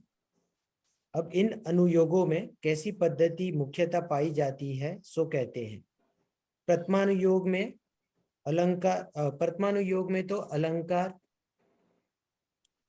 में तो अलंकार शास्त्र की व काव्यादि शास्त्रों की पद्धति मुख्य है, क्योंकि अलंकारादि से मन रंजायमान होता है। सीधी बात कहने से ऐसे उपयोग नहीं लगता जैसे अलंकारादि युक्ति सहित कथन से उपयोग लगता है, तथा परोक्ष बात को कुछ अधिकता पूर्वक निरूपण किया जाए तो उसका स्वरूप भली भांति भाषित होता है। हाँ देखिए, अब पहले हो गया व्याख्यान का विधान, वो हो गया स्टाइल। हम यहाँ कह सकते हैं व्याख्यान की पद्धति, मतलब उसकी शैली, एक तरह से किस शैली में किया जाता है। तो एक ही पॉइंट है इसमें कि प्रथमानुयोग में अलंकार और काव्य शास्त्रों की पद्धति, मतलब बड़ा चढ़ा के कथन करना, बहुत ज्यादा उसकी महिमा मंडन करना, जिससे सीधी सादी बात समझ में नहीं आती है तो घुमा फिरा के उसकी महिमा मंडन करके कह दिया परोक्ष बात है। अब आपने तो कभी देखा नहीं है, मतलब आदिनाथ भगवान को, कभी उनके राज्य को कभी नहीं देखा, पर यहाँ उनकी परोक्ष बात को बढ़ा चढ़ा के जब निरूपण किया जाता है तो उसका स्वरूप हमें यहीं बैठे बैठे समझना है। ये प्रथमानुयोग की व्याख्यान पद्धति है। पढ़िए आगे। वहां पे बेसिकली अट्रैक्शन हो गया, मतलब एक। हाँ जी, हाँ जी। तथा कर्णानुयोग में गणित आदि शास्त्रों की पद्धति मुख्य है, क्योंकि वहां द्रव्य क्षेत्र काल भाव के प्रमाण आदि का निरूपण करते हैं। सो गणित ग्रंथों की आमनाय से उसका सुगम जानपना होता है। तथा चरणानुयोग में सुभाषित नीति शास्त्रों की पद्धति मुख्य है, क्योंकि वहां आचरण कराना है, इसलिए लोक प्रवृत्ति के अनुसार नीति मार्ग बतलाने पर वह आचरण करता है। तथा द्रव्यानुयोग में न्याय शास्त्रों की पद्धति मुख्य है, क्योंकि वहां निर्णय करने का प्रयोजन है और न्याय शास्त्रों में निर्णय करने का मार्ग दिखाया है। इस प्रकार इन अनुयोगों में मुख्य पद्धति है, और भी अनेक पद्धति सहित व्याख्यान इनमें पाए जाते हैं। हाँ पढ़िए, पूरा पढ़िए। ठीक है। यहाँ कोई कहे अलंकार, गणित, नीति, न्याय का ज्ञान तो पंडितों के होता है, तुच्छ बुद्धि समझे नहीं, इसलिए सीधा कथन क्यों नहीं किया गया है? उत्तर, शास्त्र है सो मुख्य रूप से पंडितों और चतुरों के अभ्यास करने योग्य है। यदि अलंकार आदि आमनाय सहित कथन हो तो उनका मन लगे, तथा जो तुच्छ बुद्धि है उनको पंडित समझा दे, और जो नहीं समझ सके तो उन्हें मुंह से सीधा ही कथन कहे। परंतु ग्रंथों में सीधा कथन लिखने से विशेष बुद्धि जीव उनके अभ्यास में विशेष नहीं प्रवर्तते, इसलिए अलंकार आदि आमनाय सहित करते हैं। इस प्रकार इन चार अनुयोगों का निरूपण किया। तथा जैन मत में बहुशास्त्र तो इन चारों अनुयोग में गर्भित है, तथा व्याकरण, न्याय, छंद, कोशादिक शास्त्र व वेदक, ज्योतिष, मंत्रादि शास्त्र भी जिन मत में पाए जाते हैं, उनका क्या प्रयोजन है सो सुनो। देखिए, चारों अनुयोगों का जो यहाँ पर बता दिया, उसमें प्रथमानुयोग का तो अलंकार शास्त्र की मुख्यता से कहा, कर्णानुयोग में कह दिया गणित शास्त्र की मुख्यता से। मतलब यहाँ पे नंबर्स और फैक्ट और गणित पद्धति को थोड़ा मैथमेटिक तरीके से, थोड़ा कर्ण आदि के माध्यम से यहाँ पर बताया जाता है। द्रव्य क्षेत्र भाव का निरूपण, इतने योजन था, इतनी आयु थी, इतनी अवगाहना थी, ये सब कर्णानुयोग में बताया जाएगा। चरणानुयोग में सुभाषित नीति शास्त्रों की पद्धति, आप इसे मार्क कर सकते हो, चारों की आ रही है। चरणानुयोग में नीति शास्त्र मतलब थोड़ा सा नैतिकता सिखाने के लिए नीति, ये करना चाहिए, ये नहीं करना चाहिए, वहां आचरण कराना इस प्रवृत्ति के अनुसार वहां पर चरणानुयोग में कथन किया जाता है। और अंतिम द्रव्यानुयोग में न्याय शास्त्र की पद्धति, यहाँ बात न्याय से चलेगी, यहाँ पूरा जो दिया जाएगा युक्ति से उस बात को सिद्ध करेंगे, जो सही है वो सही है, जो गलत है वो गलत है, इस तरह से न्याय की पद्धति से समझाएंगे। इस प्रकार चारों अनुयोगों की पद्धति है और व्याख्यान विधान है, ऐसा यहाँ पर समझें। अब कोई कहे कि जब आप अलंकार, गणित, नीति और न्याय से करोगे तो इनका ज्ञान तो पंडितों को होता है, हम तुच्छ बुद्धि जब समझेंगे नहीं तो इसका सीधा कथन क्यों नहीं किया। तो ये कहा जा रहा है कि शास्त्र है सो मुख्य रूप से पंडित और चतुरों के अभ्यास करने योग्य ही है, मुख्य रूप से तो उन्हीं के लिए है, परंतु अब जो तुच्छ बुद्धिजीव है उनको पंडित समझा दे और जो नहीं समझ सके तो उनके मुंह से सीधा ही कथन कहे। अगर आप इन पद्धतियों से भी नहीं समझ पा रहे तो जैसे समझ पाए वैसा कथन करें, जैसा उनको समझ आए उनकी योग्यता के अनुसार कहा जाएगा। मतलब कोई कहे ना हमें अलंकार आते, ना हमें गणित आता, ना हमें नीति समझ आती, ना हमें न्याय आता, तो ये कहा जाए जैसा उन्हें समझ आ सके वैसा उनके मुंह से सीधा कथन है, मतलब जैसा उनकी भाषा में कह देंगे ये कथन किया जाएगा। ये इस प्रकार चारों अनुयोगों का निरूपण है। बात समझनी यही है, समझाना यही है, पर स्टाइल अलग अलग अगर कहे जा रहे हैं और अगर कुछ भी नहीं आता है तो जैसे समझ सके वैसा समझना चाहिए। जैन मत में बहुत शास्त्रों में चारों अनुयोगों में गर्भित है तथा व्याकरण, न्याय, छंद, कोश, वैद्यक, ज्योतिष, मंत्र, ये सब भी वर्णन जैन शास्त्रों में जिन आगम में द्वादशांग में पाए जाते हैं उनका क्या प्रयोजन है, ये अपना प्रकरण अब इसके आगे अगली क्लास में हम लेंगे। अभी हम यहीं पे पूर्ण करते हैं। अब अगला इस जो अपना प्रकरण ये चलेगा, आज हमने एक तो चरणानुयोग का व्याख्यान का विधान, द्रव्यानुयोग का व्याख्यान विधान और चारों अनुयोगों के व्याख्यान की पद्धति, ये बात समझिए। बहुत इंपॉर्टेंट आज का जो सेशन रहा है, आप उसको देखना, पढ़ना जरूर, और कोई प्रश्न हो आपको तो उस संबंध में आप जरूर पूछिए, अभी भी पूछ सकते हैं और बाद में भी पूछ सकते हैं। एक प्रश्न था यहाँ पे, ऐसे कहा गया कि न्याय को द्रव्यानुयोग के हिसाब से किया गया, लेकिन न्याय को ऐसे देखने जाए तो कर्णानुयोग के हिसाब से भी गिन सकते हैं, राइट? नहीं, न्याय का मतलब क्या होता है कि लॉजिक से सिद्ध करना, लॉजिक से, एग्जाम्पल से, तर्क से, ये सब सिद्ध करना, ये न्याय में है। तो ये कर्णानुयोग में लॉजिक नहीं लगता, कर्णानुयोग तो लॉजिक से पार है, उसमें जो फैक्ट होते हैं, नंबर्स होते हैं, लॉजिक का उसमें इस्तेमाल नहीं करना पड़ता है, इसलिए न्याय का प्रयोग द्रव्यानुयोग में ही समझ में आएगा। सर इसमें जो छठे अधिकार में हमने मुनियों वाली बात पढ़ी थी ना कि विश्वरूप होते हैं और ऐसे छोड़, उससे ये थोड़ा एकदम कॉन्ट्राडिक्टरी यूं लग रहा है कि जैसे उसमें तो ऐसा था कि जैसे एक तरह से हमें वो भी नहीं करना, भक्ति भी नहीं करनी, ऐसे था 6 वाले अधिकार में, और इसमें है कि आप व्यवहार भक्ति कर सकते हैं, मतलब तो ऐसा नहीं। आप देखिए, अभी भी हमें उसमें भ्रमित नहीं होना, आपको समझनी होगी अपेक्षा।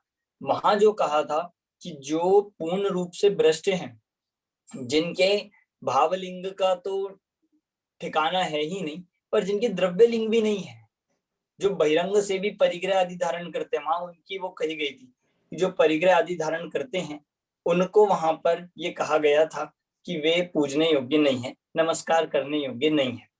और यहाँ जो कह रहे हैं, यदि आप नमस्कार और वंदना की बात करते हैं तो किसको कर सकते हैं कि कम से कम उनके द्रव्य लिंग तो यथावत हो। तो इस तरह से दोनों में अंतर ये समझना। आप यही हमें बात समझनी कि एक जगह तो निषेध कर रहा है, दूसरी जगह क्यों कह दिया कि अगर दूसरी जगह जिन्हें नमस्कार करने के लिए कहा भी है तो वो बहिरंग लिंग तो निर्दोष होना चाहिए, ये बात कही है। अगर आप निर्णय करने जा रहे हैं कि ये मुनि है या नहीं है, ये सच्चे श्रावक है या नहीं है, ज्ञानी है या नहीं है, तो उनका निर्णय बहिरंग की अपेक्षा से किया जाए। अब जिनके बहिरंग भी नहीं है उनको बिल्कुल भी नमस्कार करने की बात नहीं कह रहे, क्योंकि अगर उनको भी कह देंगे तो फिर कुगुरु बचेगा कौन? फिर सच्चे देव मतलब सच्चे गुरु और मिथ्या गुरु में भेद ही कैसे होगा? ये बात उसमें दिक्कत आएगी। ठीक है सर, क्लियर है। ठीक है, हाँ जी। चलिए, तो और किसी को प्रश्न है कोई तो आप पूछ लीजिए। अमन जी, हाँ जी।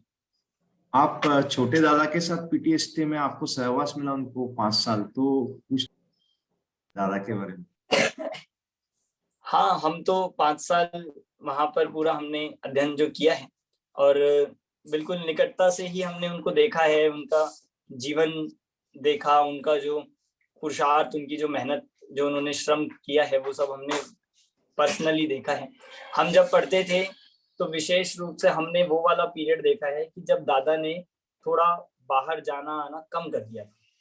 मतलब वो वाला टाइम पीरियड था कि अब थोड़े शरीर से शिथिल हो गए थे और अब वो अपने में ही मानो बढ़ रहे थे, ऐसा हमने उनका पीरियड देखा है। तो जब भी हम कभी देखते थे तो हर समय उनका जो गतिविधि दिखती थी तो वो पढ़ते या पढ़ाते ही रहते थे, पढ़ रहे हैं, पुस्तक लिख रहे हैं, चिंतन कर रहे हैं।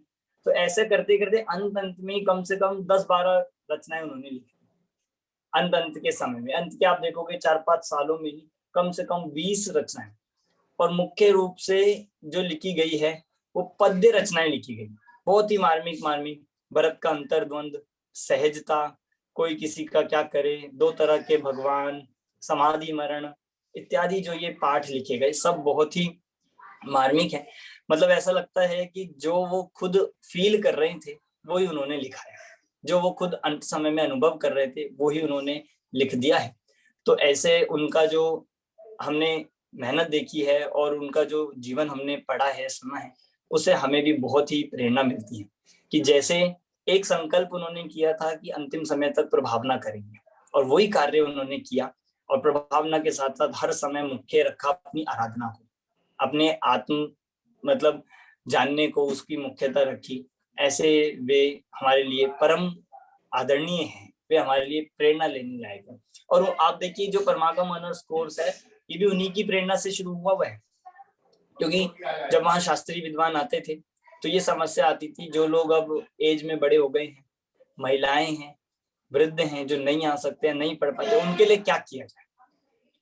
तो उनकी जो मतलब नाती है स्वानुभूति दीदी, जैसा हम जानते हैं, उन्होंने ही तो ये कोर्स प्रारंभ किया और उनकी प्रेरणा से ही 2016 में, शायद 15 या 16 में जब ये कोर्स स्टार्ट हुआ था, तो बिल्कुल हम लोग तो वहीं पे भी थे तब इसका जब लॉन्चिंग हुआ था। तो दादा ने पूरी रूपरेखा उनके माध्यम से जानी थी, और आज की टेक्नोलॉजी से कैसे हम देश विदेश में बैठे हुए लोगों को जोड़ रहे हैं, तो कहीं ना कहीं उनका भी परोक्ष रूप से प्रत्यक्ष रूप से इसमें बहुत ही प्रेरणा सहयोग रहा ही है। और जितने भी आपने देखा होगा पहले बाय एनुअल इवेंट भी होते थे जयपुर में, उसमें एक मुख्य वक्तव्य दादा का ही होता जो लास्ट में। तो हमारे लिए उनका जीवन, उनका जो कार्य है ये निरंतर प्रेरणा लेने लायक है। सबसे बड़ा संकल्प हम ये कर सकते हैं कि उनकी जो कृतियां हैं, उनकी जो रचनाएं हैं, वो बहुत ही सरल भाषा में है। अभी आप यहाँ जो पढ़ रहे हैं तो यहाँ भी हर साल हर सेमेस्टर में एक आध कृति हम उसकी रखी ही गई, जैसे नमोकार महामंत्र आपने पढ़ा था या और भी। पर हम ऐसा कर सकते हैं, यदि हमारे पास और भी समय है, कम से कम पूरे जीवन में इतना तो कर ले कि उनका जो पूरा साहित्य है वो हम पढ़ सकें।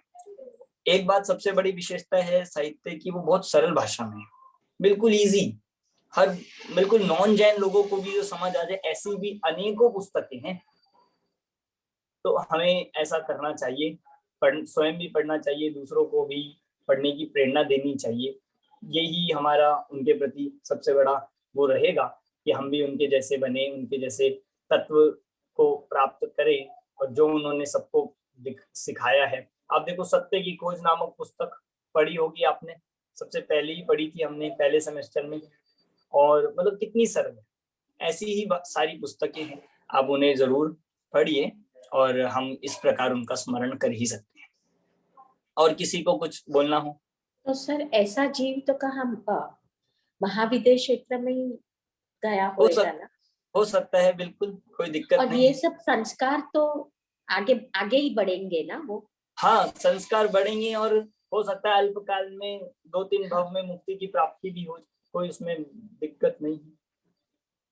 सर 2011 में लंदन में थे हम लोग, तब दादा आए थे पंचकल्याण, जयपुर पंचकल्याण के पहले, तो चांस मिला था, वो हमारे घर भी आए थे, मैं उनको लेके आया था, दादा और छोटी मम्मी, और उनसे बातचीत करने का, और जो चांस मिला साक्षात रूप से, तो नाम सुना था, सब चीजें थी, और पहले तो जानते भी नहीं थे, लेकिन वहां पे थे और वहां तो बड़ा इजी था मिलना सब चीजें। तो उन्होंने यही बताया कि मैं तो संस्कृत का टीचर था, मैं तो आपको खोल के रख दिया शास्त्र सामने, कोई पत्थर मारे या कोई एफआईआर लिखा है या कोई समझे, ये उनके ऊपर डिपेंड करता है।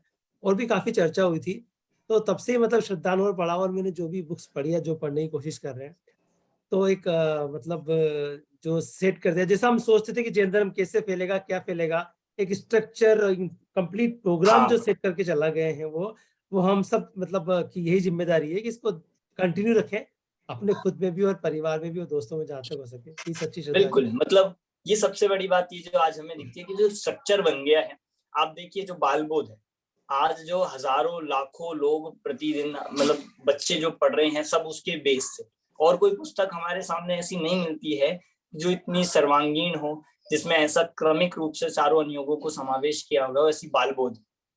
प्रशिक्षण शिविरों की जो परंपरा है कि जहाँ पे 18 दिन का जो शिविर लगता है, उसमें भी 500 हजारों लोग ऐसे तैयार हो जाते हैं जो आगे 10,000 लोगों को पढ़ा सकते हैं।